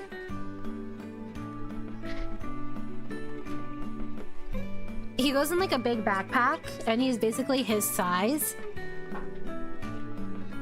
I can't imagine carrying a dog like that all the time. He must like, I mean, obviously you can tell he's strong, but yeah, Brody's a big dog. I wonder if it's comfortable for him. I mean, I guess he's a chill with it, so. I've been thinking a lot of cats when like being in a display case like that. Some really dislike, or some really like being seen by people too. Yeah, that's what I was saying. Cause like, I'm like, it seems a little too transparent. There are some that are like half transparent, so the cat has to go up to be seen. And I feel like that would have been, most cats would prefer that probably. I know, right? Like, especially upstairs and stuff. Oh my god. How big is Brody? I want to know how much Brody weighs. How much does Brody weigh? Probably at least like 120. The dog weigh.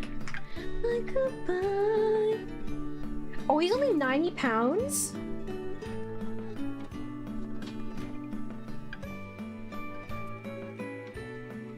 That's surprising.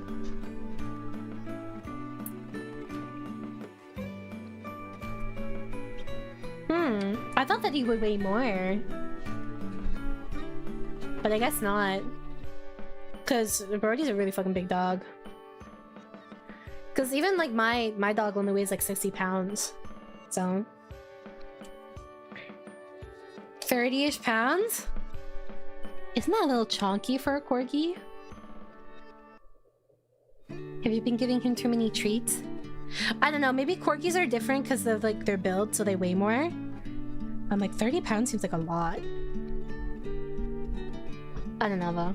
I think my smaller dog needs to gain weight. He's like 15 pounds. He should be a little bit more. My big dog needs to gain a little bit of weight too. Catnip doesn't work on some cats anyways. I gotta have a gene for it. Yeah, I wish I had a catnip gene. That'd be nice. As far as that cat goes, he showed up after surviving to adulthood, but he wasn't starving or anything. The food I give him seems to help. I don't think he wants to be a house cat. Yeah, I mean, plus he's already like used to like your ranch, right? So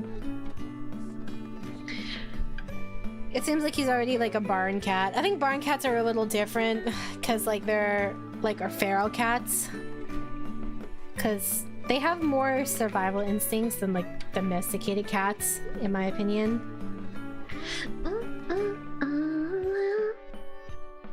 What do you mean this file isn't supported?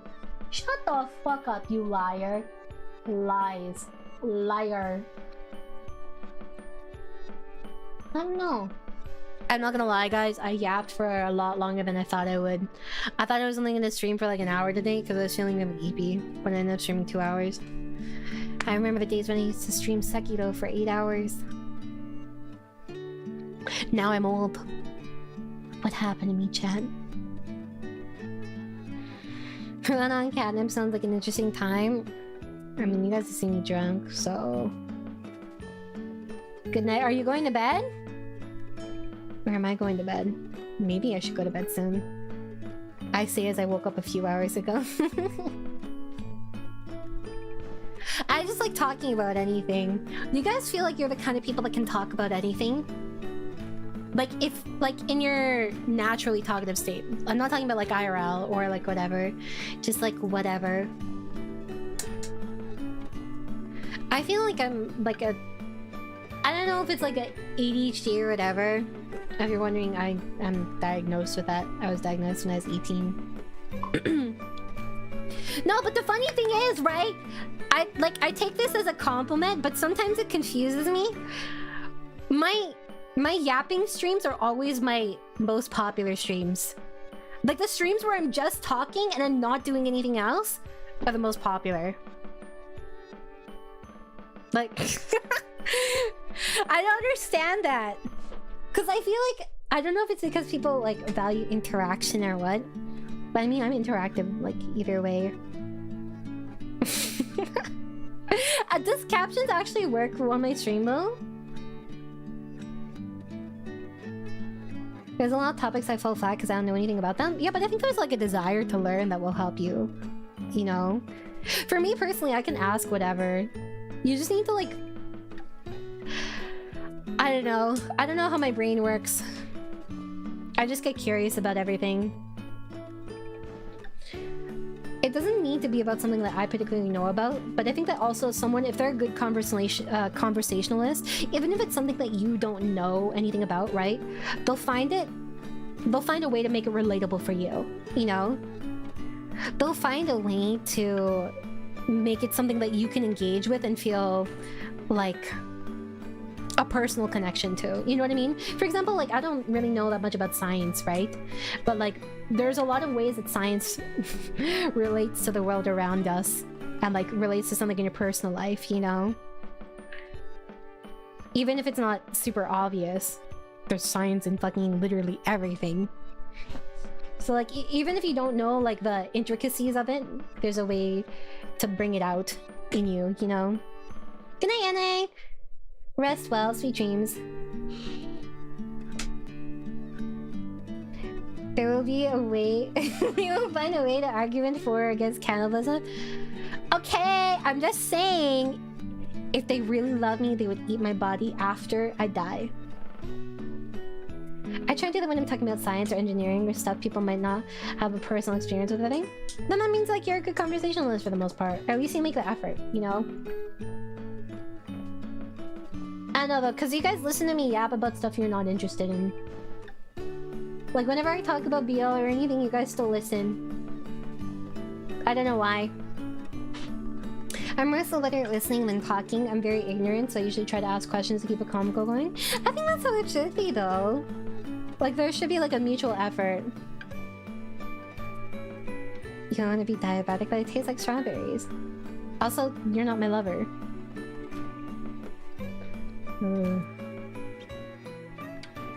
Yesterday, I had an imaginary scenario in my head where Actually, it was this morning. I was trying to sleep this morning, right? And I was like, I feel like being upset. I feel like feeling something. So I kept imagining, like, me with, like, a partner. And like this imaginary partner, and this imaginary partner, I had to tell my imaginary partner I was pregnant. And then in my scenario, I had like an anxiety attack in my head, right? I didn't actually have an anxiety attack, but it was because I didn't, like, I thought that my partner would like change during the pregnancy. No, that's literally me. How do I emotionally hurt myself today? I was like, yeah, no, I feel like imagining something bad happening. So I did. Do you guys not do this? Wait, hold on. No, I can't be the only one who does this. Is this not normal? Where you just imagine something that hurts you for the sake of it? Thank you, Guy. I'm not the only one. One of the highlights of my life recently was being able to actually explain the Banach Tarsky. What the fuck? Chat went too fast. You guys are too flabbergasted. Paradox to a friend of mine that isn't really into conceptual mathematics. That sounds like a fun conversation. It's nice that they listen to you. I'm interested in anything that someone else is interested in. I like listening to the thing about things people enjoy. Me too. But it's weird to comprehend what it's done to me. You know? It's a different scenario for me. Anything you talk about is interesting because the way you talk about things is always super interesting and engaging. Aw, thank you, Kirby. And thank you, Dragon.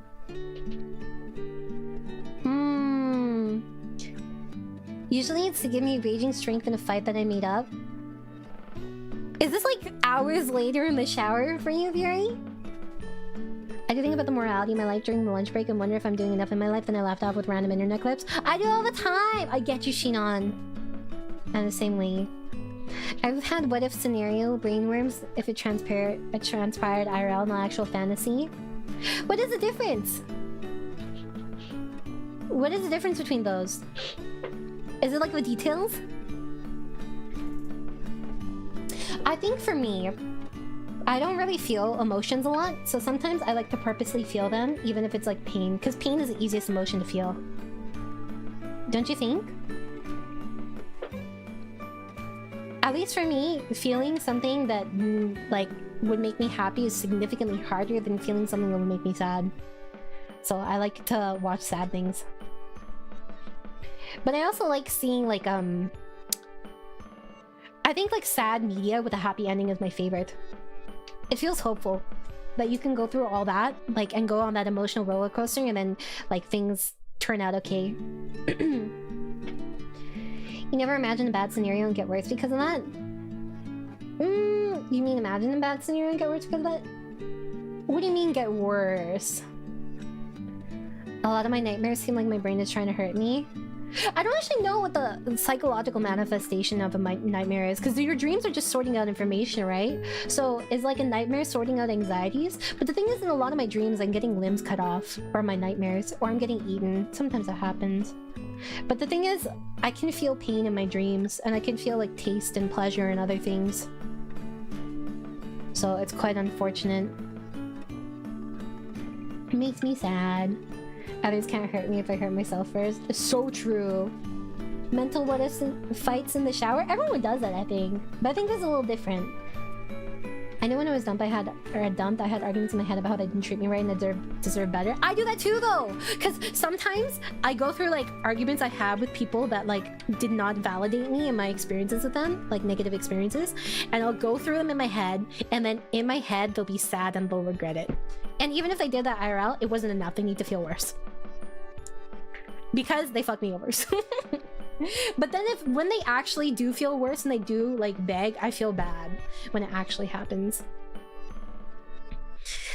I'm used to listening to others and I heard enough about BL and seen a few BL anime to not be bothered by it. I just enjoy listening to people talk about what they're passionate about. That's fair.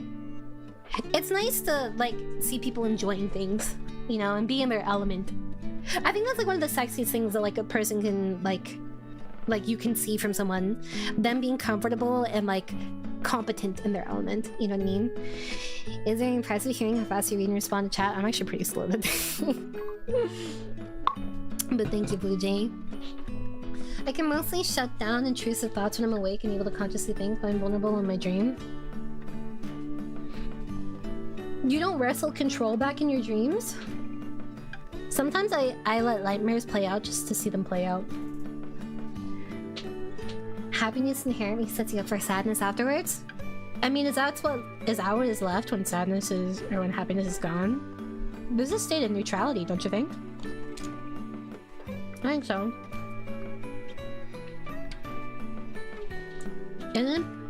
Isn't sadness a form of pain? Do you guys not think of sadness as a form of pain? On one hand, Horny Me has a heartwarming story that makes me happy. On the other hand, I rewatched Cyberpunk. Oh yeah, I've been meaning to watch it, but I haven't done it. I know you guys really want me to watch it. Ugh, this is all mush now. I do not like this.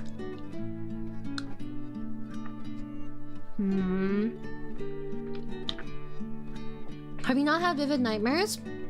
When I have vivid nightmares or bad dreams, they tend to be very vivid. I don't like the sensation of my arms being cut off. Welcome back, Chaotix. What kind of ice cream did you get?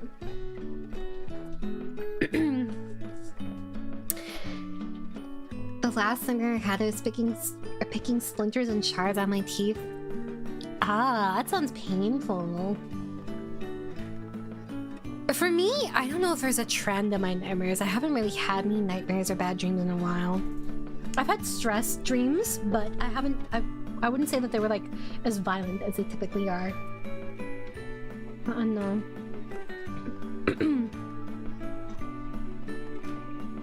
I think maybe it's because my quality of sleep has definitely gone down too. That I haven't been able to remember my dreams. Next watch along. I was thinking, I'm like, oh, I should probably do watch along soon, especially since I'm doing regular memberships again. Speaking of which, we're 6 memberships away. We're so close, chat, to the monthly membership goal. I was thinking we could do a watch along of Cyberpunk or some movie, maybe. But Cyberpunk is long. Dreams occur during REM sleep when you recall back on your memories. If there's anything in your mind that you might have seen before, your mind associates those bad feelings with others you've seen. Brain use work. Equal dream. Yeah. When sleep. That's my summary. I can sometimes take control back in a dream, but my subconscious mind is at least as powerful as my conscious mind. Oh, I see what you're saying. I guess. I feel like I'm like... For me, it's like I'm slightly nudging the dream in a different direction when I feel that way. You know? Lately, my worst dreams that I guess would be called nightmares or dreams about people who love my life. Maybe you're in like a period of reflection of your life or something. And you're wondering like where you're going next. And where you'll be. Chocolate cookie dough blizzard? That sounds good. I had one of my favorite ice cream flavors is goat milk with sea salt and caramel. And then I had pandan ice cream. It was really good. I don't think sadness is a form of... I don't think of sadness as a form of pain necessarily. Sometimes it's a form of exhaustion. Really? I think that's an interesting interpretation. I think that's like more akin to weariness, right? Why would you say it's exhaustion? That's true. It does usually wake me up. Like, I can sense myself being... Like, the more awake, the more aware I am of things in the dream, the less haze there is, the more likely I am to wake up, unfortunately.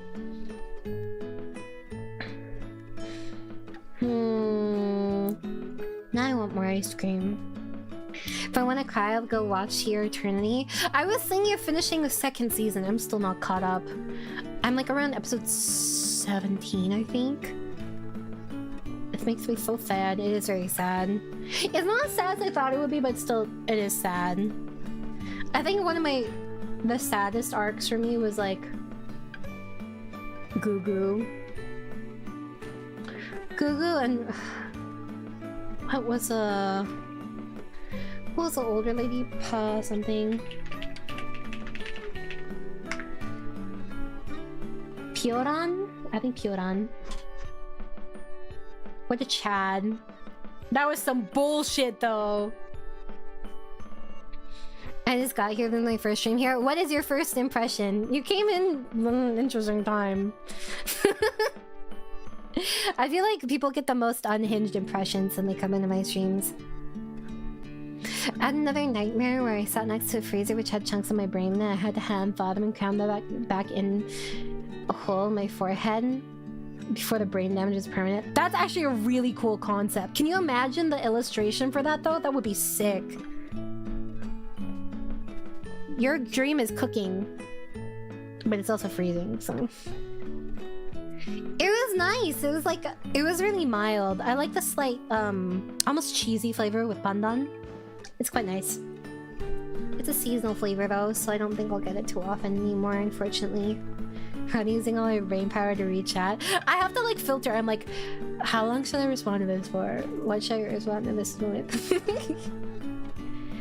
I wonder, like, I want to see my brain waves while I'm reading chat.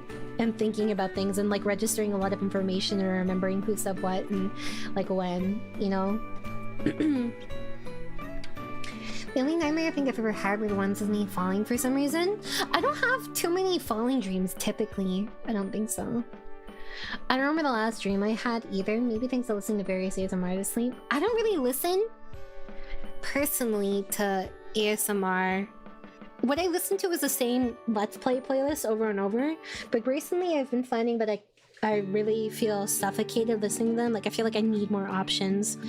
So maybe I'll start listening to Body Video again. Which is low-key ASMR.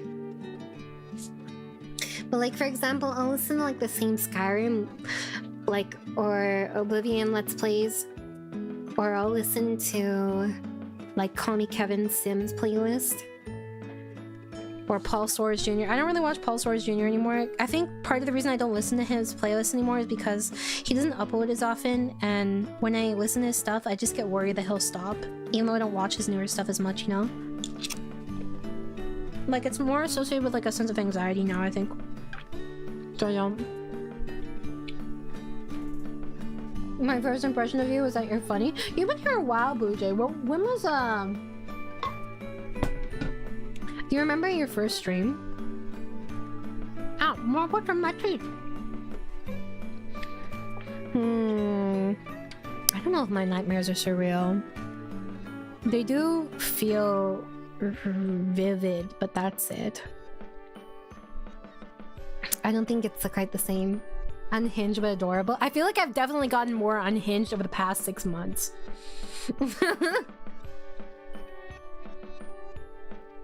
I think nightmares are an interesting look into your psyche. That's why I kind of appreciate them. I think there's like a lot that can be discovered through your own suffering. I used to have major stress dreams about zombies, like they were reciting whenever I'd be stressed and they'd have a continuous storyline about them being in an attic or something. Maybe you just feel suffocated and stuck. Do you guys interpret your own dreams? I try to, but I'm like, eh. I don't know. You're asking my first impression. I'm not as quick to judge as someone unhinged as most. Wait, I'm not as quick to judge someone as unhinged as most. Sorry, I had to like register that for a second. So this seems like a normal, if a bit impressionless and hypothetical conversation. I think that's pretty normal for this chat at least. Eye tracking when I play FPS games? But it's normal. Lots of people do that. The only falling dreams I have are falling in love. Yeah, that's fucking cat. I never actually. I've had some dream boyfriends that made me sad. One time I was dating Ryoji from Persona 3, and I woke up from that dream and I was pissed. I was not happy. I listen to VTuber streams while I sleep, but suddenly I don't recall dreams too well to remember. I remember when everyone used to like fall asleep to my stream and then they wake up and I'd still be streaming. Or they wake up because I screamed or something. What the? My chicken! I should have gotten a fork instead of just a spoon. I used to be a fork, like elitist. I used to try and eat everything with a fork. I don't know why. It was a mystery. A lot of you guys were there. Unhinged hypotheticals in the beginning. I mean, if you were there for the cannibalism conversation, then you were there for most of it.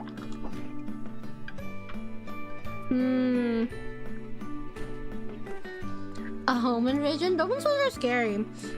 I had to stop. Like, I used to look at like true crime stuff a lot, right? Or like, have you guys ever seen those videos where people have like a Ring doorbell? And they have like a Ring doorbell and it shows like the creepy things that happen on them, you know? And I had to stop watching that because it like genuinely like started making me paranoid IRL. You have to be careful about like what content you consume. My first stream was a Baldur's Gate stream in August. You really remember? I bet you're planning our anniversary as we speak. I know, a good old Screech. Chips with chopsticks? Sometimes, but it's hard for me to do that with my injury, so I don't. Bloodstain playthrough? I'm not gonna lie, guys. I tried to enjoy Bloodstain. It was not really for me. Yeah, exactly. I did think forks were high class. I think I was just shapist. Yeah, you've been around since debut. Oh my god, we did it! Thank you, Blue Jay. Make sure to say thank you if you were gifted. Let me do math. That's a 7. Mem. Oh shit, Kirby got sniped. I really do think that they increased it. Oh, and Tyler got sniped too.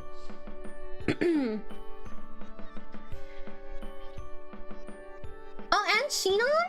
Wow. You're a lucky gifter.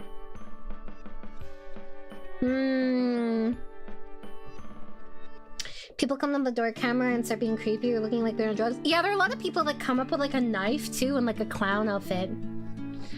And I just like, I don't understand why you would terrorize someone like that. Because people... I think that this isn't spoken about enough. Like, for example, if your house gets robbed, right? It's not even the fact that your house was robbed. It's the fact that someone was in there and you don't know what happened in it. It's a sense of security that you lose in someone entering your safe space without your consent or knowledge. You know what I mean? Especially if you were asleep the entire time. That means anything could have happened and you don't know. And it's like people don't understand that like that's the bigger issue. At least in my opinion, when it comes to like home invasions and stuff. You cannot feel safe in your own home anymore. What you previously were complacent in and you felt like everything was fine in, you can no longer have that. Unfortunately, Tomo did not get sniped. Thank you, Derpy. Tomo is so unlucky. I feel so bad for Tomo. She never gets it. And like, you can't have... Actually, wait, let me see if I can do it.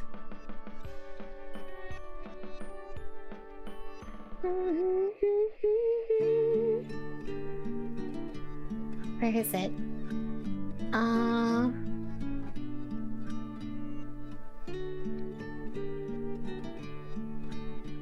Rana lights? That would have been interesting.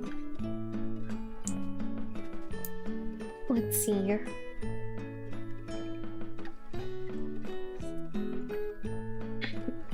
Yes, I feel very lucky. Thank you, Ghost. Ulf? I think Ulf is right. I remember what boss that was. That was a claw boss, right? I think. I have some defense against home invasion in actual reality because I engineer my entire house to make noise if someone moves over an area. Does that get annoying in your day-to-day? I feel like it would be. That's true. If someone's in your fucking house, like, you shouldn't get in trouble, but whatever, man. What was I gonna Google? I was gonna Google something. I don't remember. What was it? Oh, I was gonna see if I could gift to Tamo. Cause sometimes it lets you gift on your own channel, but I don't know why it doesn't let me gift it on Rana.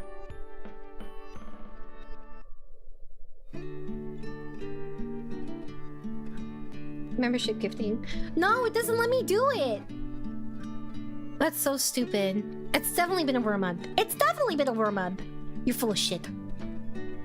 Actual bullshit. Stupid, stupid thing, stupid.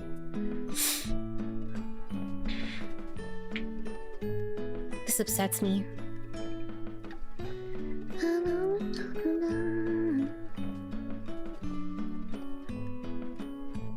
I don't know why. I can do it on my other one. Stupid.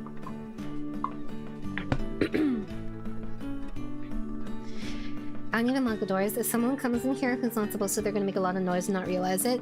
I mean, to be fair, don't you also... You said you live on like a ranch, right? So you're probably not as close to people compared to others. I like the... I already read that. The castles are basically someone else in your house. You aren't even obligated to warn them before you begin ejection procedures. That's a nice way of putting it. You're gonna eject them from this life, bro. What am I watching? I'm watching, I'm looking, I'm seeing, I'm perceiving, I'm gazing, I'm registering, I'm visualizing. What am I didn't say anything. I'm running out of like synonyms or synonym adjacent. Admiring, yeah. I'm admiring. Well, no, I take that back. I'm not admiring. I said perceiving. I'm acknowledging. That's kind of close. Not quite though. I'm seeing. I'm not sure.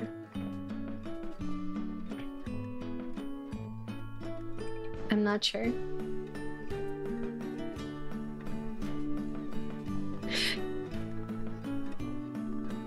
Yeah, but is there actually a difference? Oh, you were trying to snipe Tomo. You know, I respect the attempt at the aura snipe. You tried. It's okay, they're there. Thank you.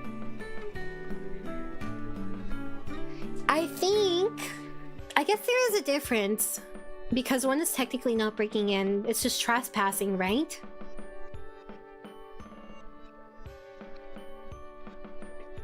Tamo? Yeah, you are an SSR. Let's interpret it that way.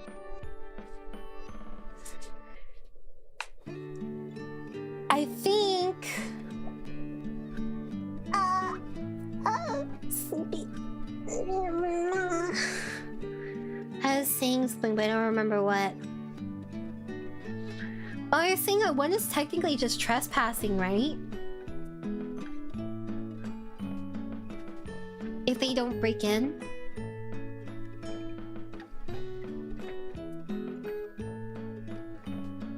You tried. You both tried.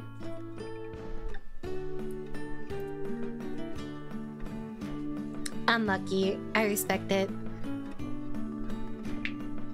Thank you, Soda. There's a few things that count as breaking and entering that people don't realize. For example, if someone's door isn't locked, but there's any implication you shouldn't just walk in, like it's dark, it counts. Really? Oh, nice try, Chaotix. It really is, like, so hard. I don't know why, because other people are getting in. I want to try now. I want to try. Okay. Let me see. One, I got this.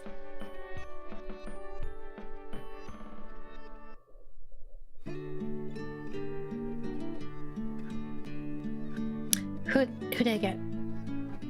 What the fuck? No. You should save your money, Crispy. Thank you, Malkash. This is very unfortunate.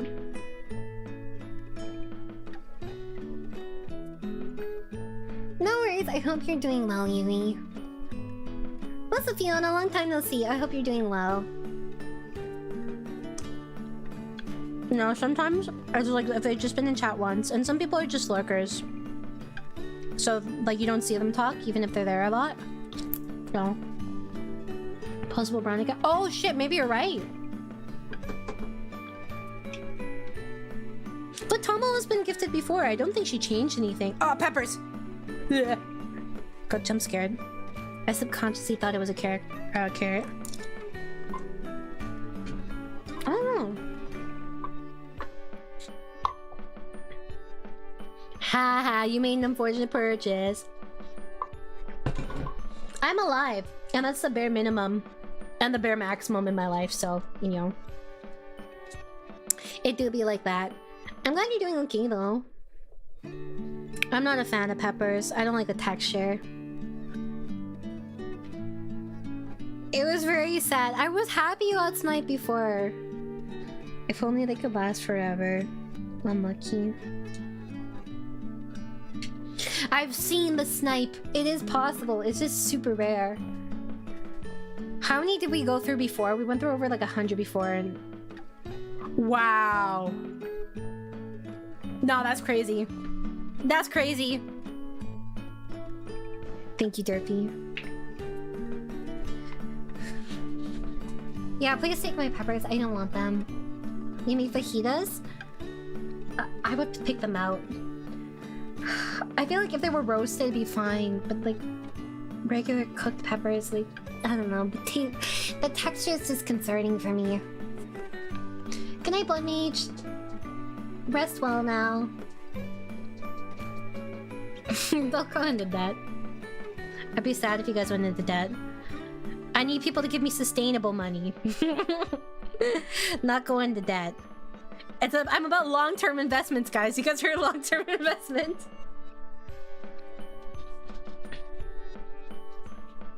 Is this the one? I don't know about that. I kind of wish I had some debt, because having no debt is not great either. Chumba Wumbler Supreme was gifted a membership by Kirby. Welcome, Ruka. Yeah, I don't really like a skin. I don't like anything that's kind of stringy or any vegetable where if you bite into it, it doesn't completely come apart easily. About some new someday, it's so perfect, blah blah blah. Oh, I wish you'd wake up one day unto me, confess your love. At least just let me say. I thought you already renewed earlier in stream.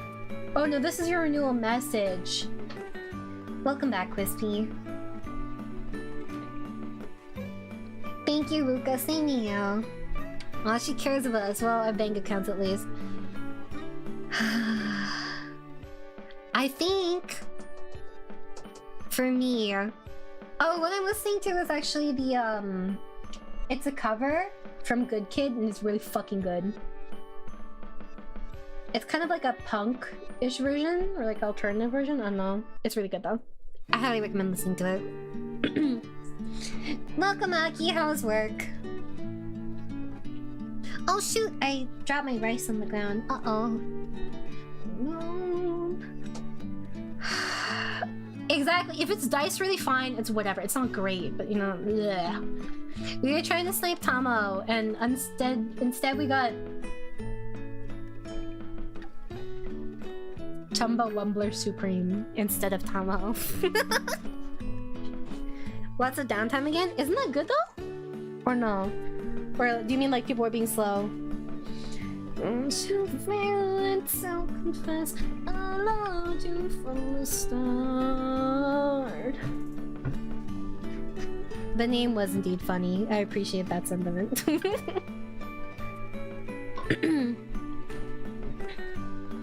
I wanna do a karaoke stream, but I'm too lazy to set everything up.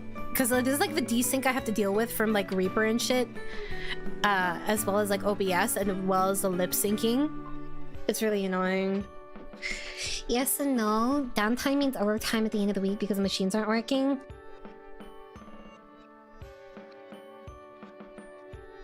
That sounds like a pain. Well, that's a new soulmate. So perfect, blah blah blah. Oh, I wish you'd wake up one day to me, confess your love. At least just let me say. When is it again? Cannot gift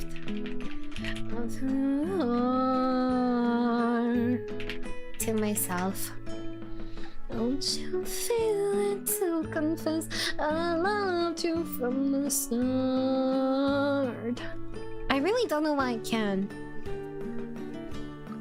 Maybe it really is because I'm a brand account, but I thought my other one was a brand account, but I guess it's not a brand account. Unlucky.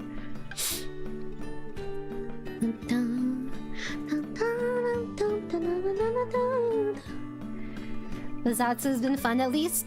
No, it was not fun. Not fun at all. Chat, confirm? Thoughts?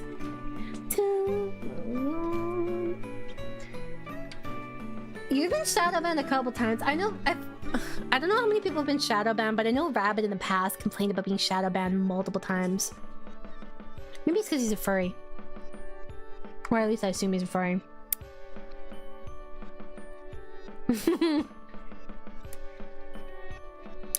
No, but at the end of the poll, 120 votes, and chat agreed that cereal is a soup. A lot to chew on the stream? Actually, it was not a lot to chew on the stream because we were talking about soup, Tamo, and you don't usually chew soup, okay? Most fun I've ever had. I'm not sensing your sincerity, Mira. Are you lying to me? Are you over-exaggerating? I just gonna get shadow banned out of live chat now and then. I read pretty much every message, so if I don't read your message, you're either really fucking annoying or you're shadow banned. Most likely shadow ban. Because I even read Johnny's messages, even though Johnny's annoying. So.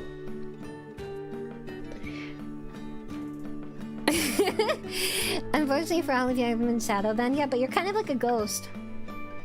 It was like 56 or 57%, so majority rules. I do read pretty much everything you say, yes. No, the ratio argument is not wrong. The ratio argument makes sense. Okay? Sometimes I wonder if Rana doesn't like me. You don't need to wonder anymore. I don't like you. I think for a time I was shadow banned on PC, but my messages still showed up on mobile YouTube. Oh yeah, I heard there's like a way to circumvent it like that. And no, I don't dislike you, Johnny.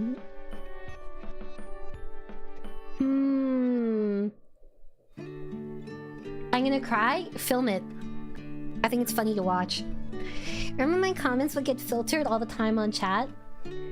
I do. It still happens sometimes, but not nearly as much. Really? I've never seen anything you say get filtered. What am I listening to? What the heck? Oh, I'm listening to Boy Next Door. I can't read this Hangul.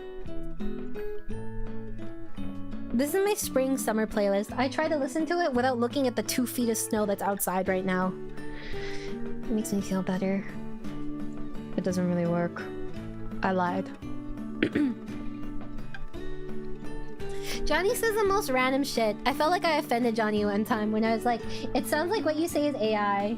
I wasn't saying it was AI. I was saying that it's like, it feels like the most random shit that would like come up with, you know? It snowed like over a foot in 2 days. So I don't cried. I met you in another life, so break me up another time. You up around me and you keep me alive. Night after night, I'll be fucking you right.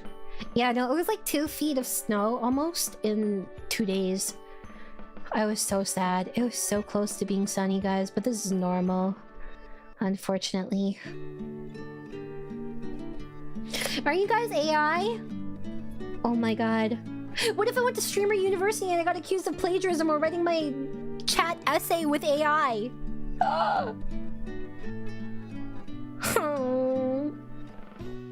It's Sia and Ice my car this morning. Where do you have to go out anyways? You're fine. When I cry, and so I don't cry. I met you in another life, so break me up another time. Shadow banning happens to me on some channels as well, regardless of whether it's mobile or desktop. Even if I'm usually lurking for most of the time. I wonder if it depends on people's chat settings to an extent. What would get people banned? Or like shadow ban, you know? Every second, you know, night after night, I've been fucking you 7 days a week. Maybe it's not that I say random stuff, maybe it's stuff that you guys say is too focused. We were talking about eating our spouse, okay, if they wanted us to at the beginning of the stream. I highly doubt this chat is focused, especially since I go on a new tangent every 2 minutes, okay? If I stay on topic for more than 30 minutes, that's impressive. Okay? I cannot stay on topic. I go on so many tangents, it's not even funny. Yeah, honestly, I haven't banned anyone in like months. The only people I ban are like very obviously like trolls or attention seeking. And frankly, I hate people, so I hate attention seeking, so. You know. I don't know about shadow banning. ADHD GPT. That's good. Sometimes you have a brain. By low attention, you haven't banned me yet? There's still time, don't worry. Chat settings that's way more often community guidelines, which are vague and nebulous and broad spanning, can take up to 18 hours before filter messages add up. I guess that's true. But people are pretty chatty in my chat, and people don't really get shadow banned here. And like honestly, it's really easy to tell if you're shadow banned because I'll pretty much always say hi, especially if like you're a regular. I'll always say like something, yeah. Yeah, but I always get distracted by what I was talking about. I always forget what I was saying. My short-term memory is very bad, but my long-term memory is very good. Is it a Brazil thing? I don't know, maybe. I guess I waste them days your mind. I must be favorite to know ya. I'm waiting to pull my car because supposedly it's gonna snow this week. I hate the salt. Do you have a different thingy? Thank you for your contribution, my child. My hands are together, but you can't see it.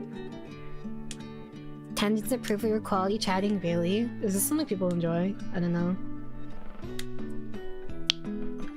Cherry, do always say hi. Can't believe my Oshi hates me. She ignores me all the time. Maybe if you were worth acknowledging, I wouldn't ignore you. There's a 100% way to tell if you're shadow banned. Refresh the page or tap out and back in the middle. That will show you if your message actually went in the chat or if you're the only one who saw it. Actually, you know what? Guys, you could just tell if you show up in the thing. If you show up in the chat on screen, whether or not you're shadow banned, no? It's the way that we combine. It's the way that we combine. What if we need attention because our parents don't give us enough attention? Your parents are valid for that. I wouldn't give you enough attention too. What the fuck? I'm not only here, but I paid to be here. See, that's what we call a membership stream. Monday, Tuesday, Wednesday, Thursday, Friday, 7 days a week. This is on my playlist. Did I shuffle this playlist? This doesn't seem right. These are not at the beginning. Oh, I guess I've just been listening to it so long. It's only Sunday. That's why I do pretty much every message I send. I search for in the chat on screen. That sounds annoying. You know what? I appreciate your efforts, Dragon, and your dedication.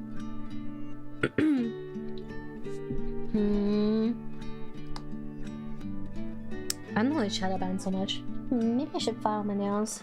I broke a nail yesterday and I was really fucking sad. A different thingy? Oh. Oh, I meant like a convertible or something. And maybe that's why you don't want to take it, you don't want to take it out.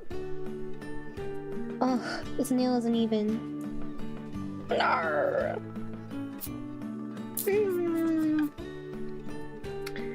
Have fun at work, Kitty. No, they're my natural nails, guys. Oh, I broke 2 nails actually. One of them actually kind of hurt a little bit. My nails tend to break easily even though they grow fairly fast. Because I have long nails, so... Oh, I don't want to get this in my food. I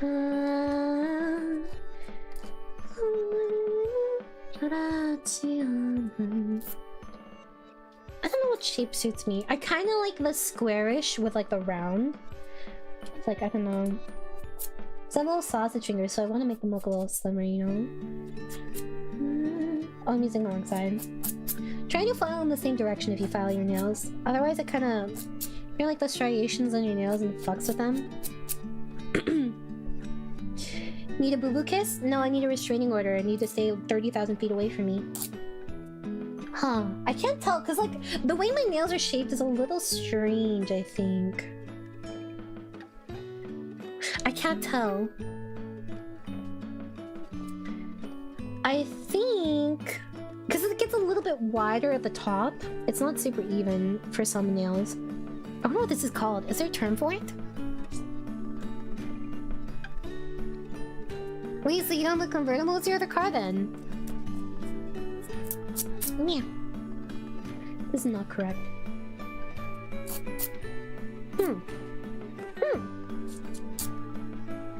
What color should I paint my nails? They were golden sparkly the other day. What should I be now? This is not correct. This is supposed to be problem.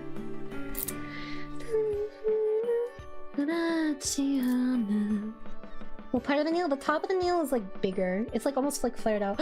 Have you guys seen the duck nails? They look disgusting. Or the arrow nails? Why would you do that? Ever. I'm gonna show you guys so I can ruin your day. Duck nails.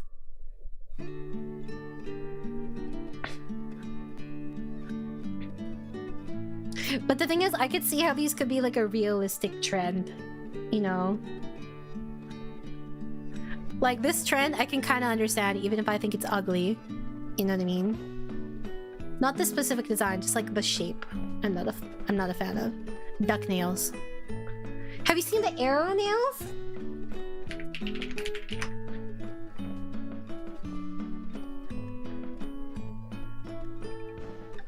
I have mixed feelings about this one, chat.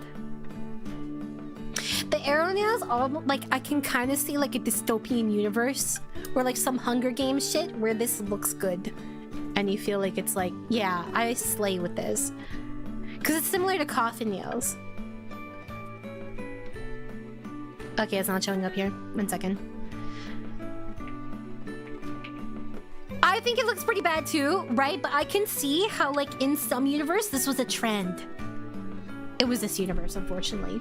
But you get what I'm saying, right? Let's see. Okay. What is worse? So this is the duck nail, right? You know, here, I'll just put it side by side. The duck nail here. And then we have the arrow nail. Okay, what is worse? Duck nail or arrow nail? Choose your fighter, chat. I don't think I would get either of these. I think duck nail is worse. This feels like almost like coffin nail adjacent, but the other ones no. Which is worse? Duck nail. Arrow nail.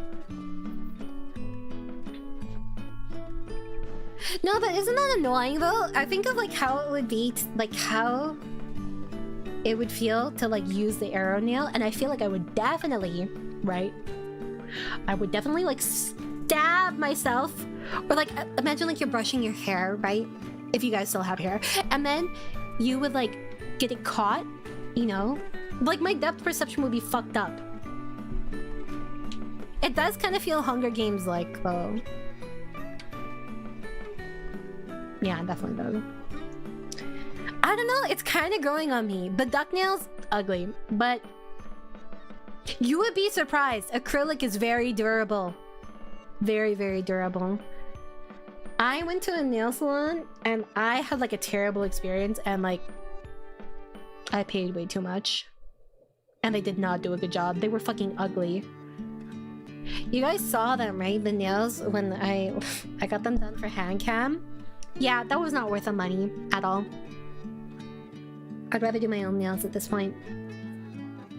Or I would rather fly to Non and have her do my nails for me.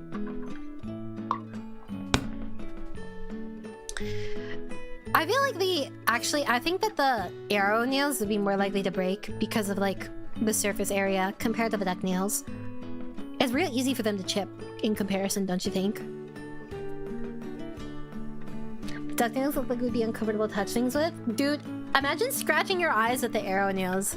I could never get ones that are that long. Even though, like... I can...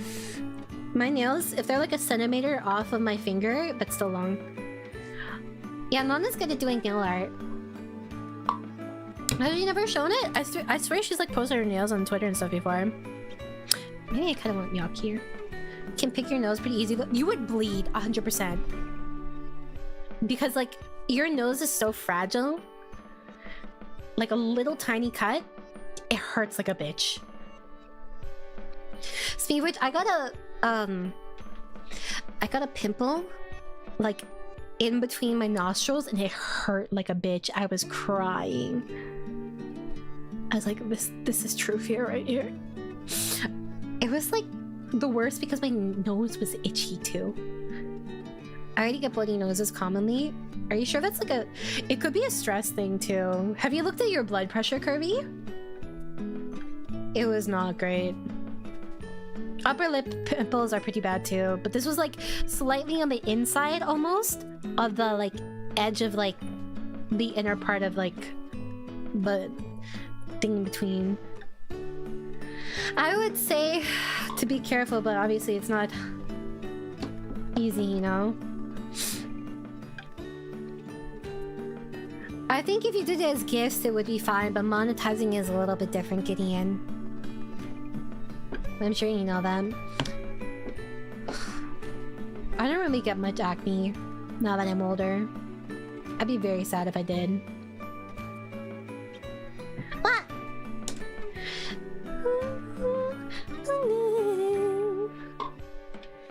I don't think I get... It's like a Polaroid love. There's something on my Lost in the Cloud photo card. Sometimes I have my photo cards here as a reminder that there is some reason worth living for. Plastic figurines and merchandise. Nothing else.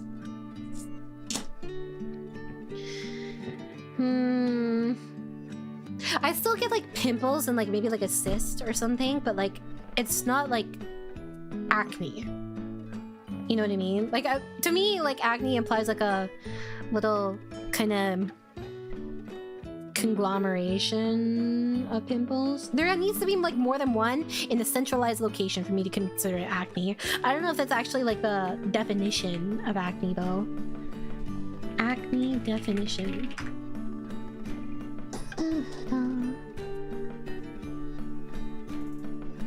I don't know. This is not clear.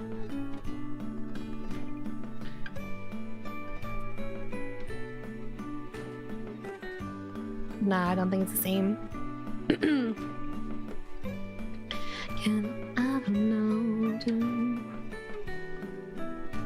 And Karna, well, you should just worry about your health, if anything. Capsules in your eyebrows? What are capsules in your eyebrows? Also, I'm gonna go to bed soon, and by that, I'm gonna decompress and be by myself because, I want to read my book. Because I have 100 chapters till they have sex, and some chapters are like 10,000 words, so... Finish your train of thought, guys, and I'll give you your attention before you go to sleep. Because I heard that there's like a scene in the novel where like... Interesting timing, Mira. Good night, Roswell. But no, because I heard that there's like a really sad scene with like a condom later on, but the thing is they don't have sex until like chapter 200, and I'm only on chapter 120. That's true, I am the best. I'm reading God in a Horror Game right now, but I'm also reading Turning, and I'm also reading my S-Class Hunters. Heart-shaped box? That sounds like a bittersweet story.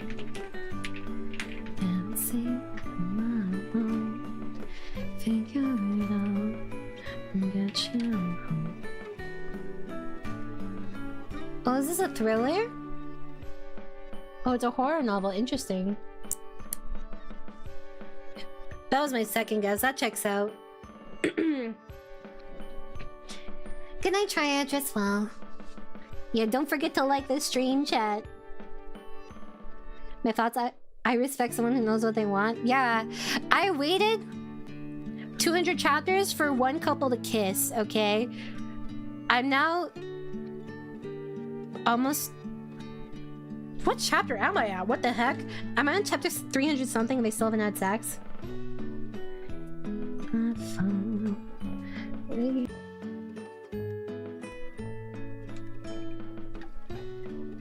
Let me see. Dancing around. What chapter am I on? Oh, it's chapter 372 and they haven't had sex. slow burner. There's 1,200 chapters in this novel, okay? I'm in here for the long haul. I'm invested. The pacing is really good, though. There's like no filler. 372 chapters. I've yet to encounter filler. It's kind of insane. The chapters aren't short either. They're not super long, but they're not super short either. Yeah. I'm not sure. It's a... Here, let me look. Because I use a Google Translate to read, because it's on Ready Books.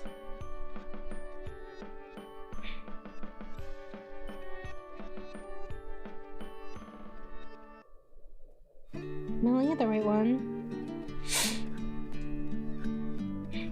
Let's see, if I were to look at on my phone, right? Oh, you can read Turning 2!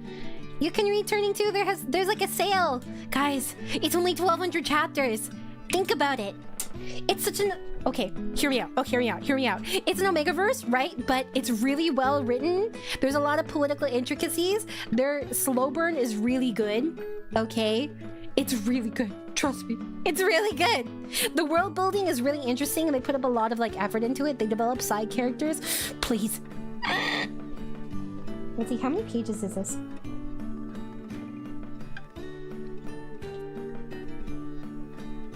Let me see.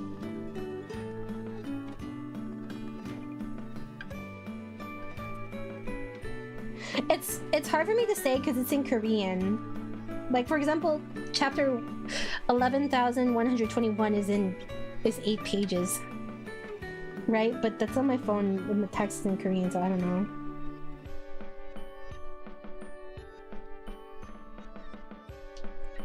You can read 1 chapter a day for free. Turning here. It's ongoing. It's still going, guys.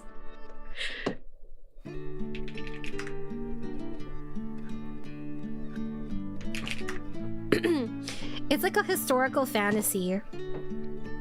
There's also a manhwa if you don't want to read the novel. The manhwa, I think the manhwa pace is fine. I think season 2 ended recently. You can read the manhwa and lesen.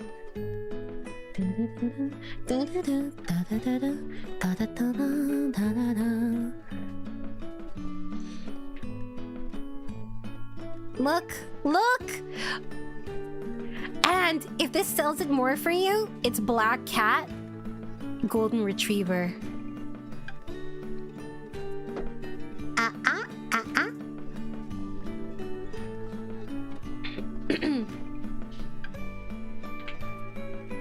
It is BL, but the characters are really well written and their dynamic is interesting, okay? And the male lead is a huge green flag. It's by Guyu. It's Black Cat Golden Retriever. You can't see it. It's right there.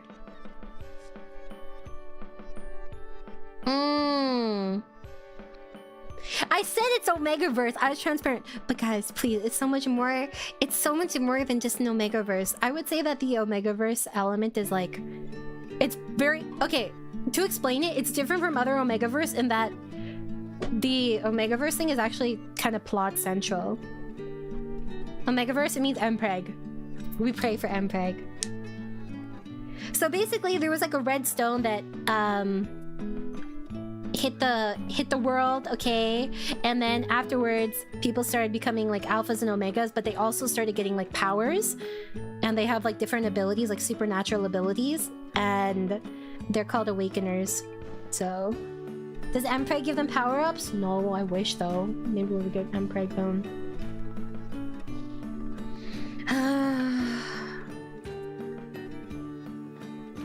I'm sad. I wish I could just buy the whole series, but you have to rent it. I think probably because it's not done yet, though. Yeah, anyways, it's a really good read. The world building is really interesting. And there's some interesting, like, kind of blue-orange morality almost sometimes. Yeah. Kamen Rider. Oh, right. You showed me that thing before. It's good. It's well written. Honestly, the descriptions of the like emotions are really pretty. the first like smut scene I read ahead, guys. Please understand. Anyways, it was really beautiful. It was really beautifully written. The description was really elegant. It doesn't like... Most of the time when there's an explicit scene, they don't actually use any like crude vocabulary for the most part. It's very eloquent and elegant in its description. Anyways though, I want to go read. So I'm gonna leave you forever. Let's see, is there anyone I can read?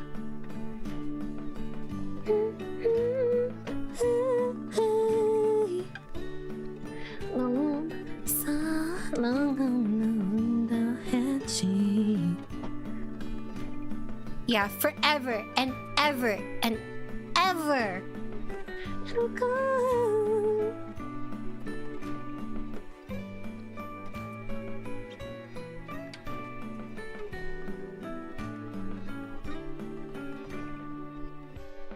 I think of you.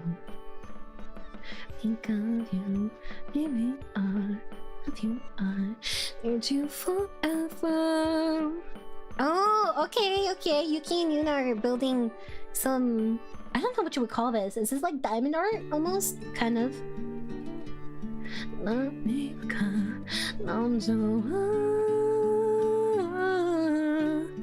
gonna read them. Anyways, chat, make sure to love me forever and ever, never cheat. Be good members of society. Try. And work hard so you can feed me. Anyways, I'm gonna go to bed. Good night. Bye.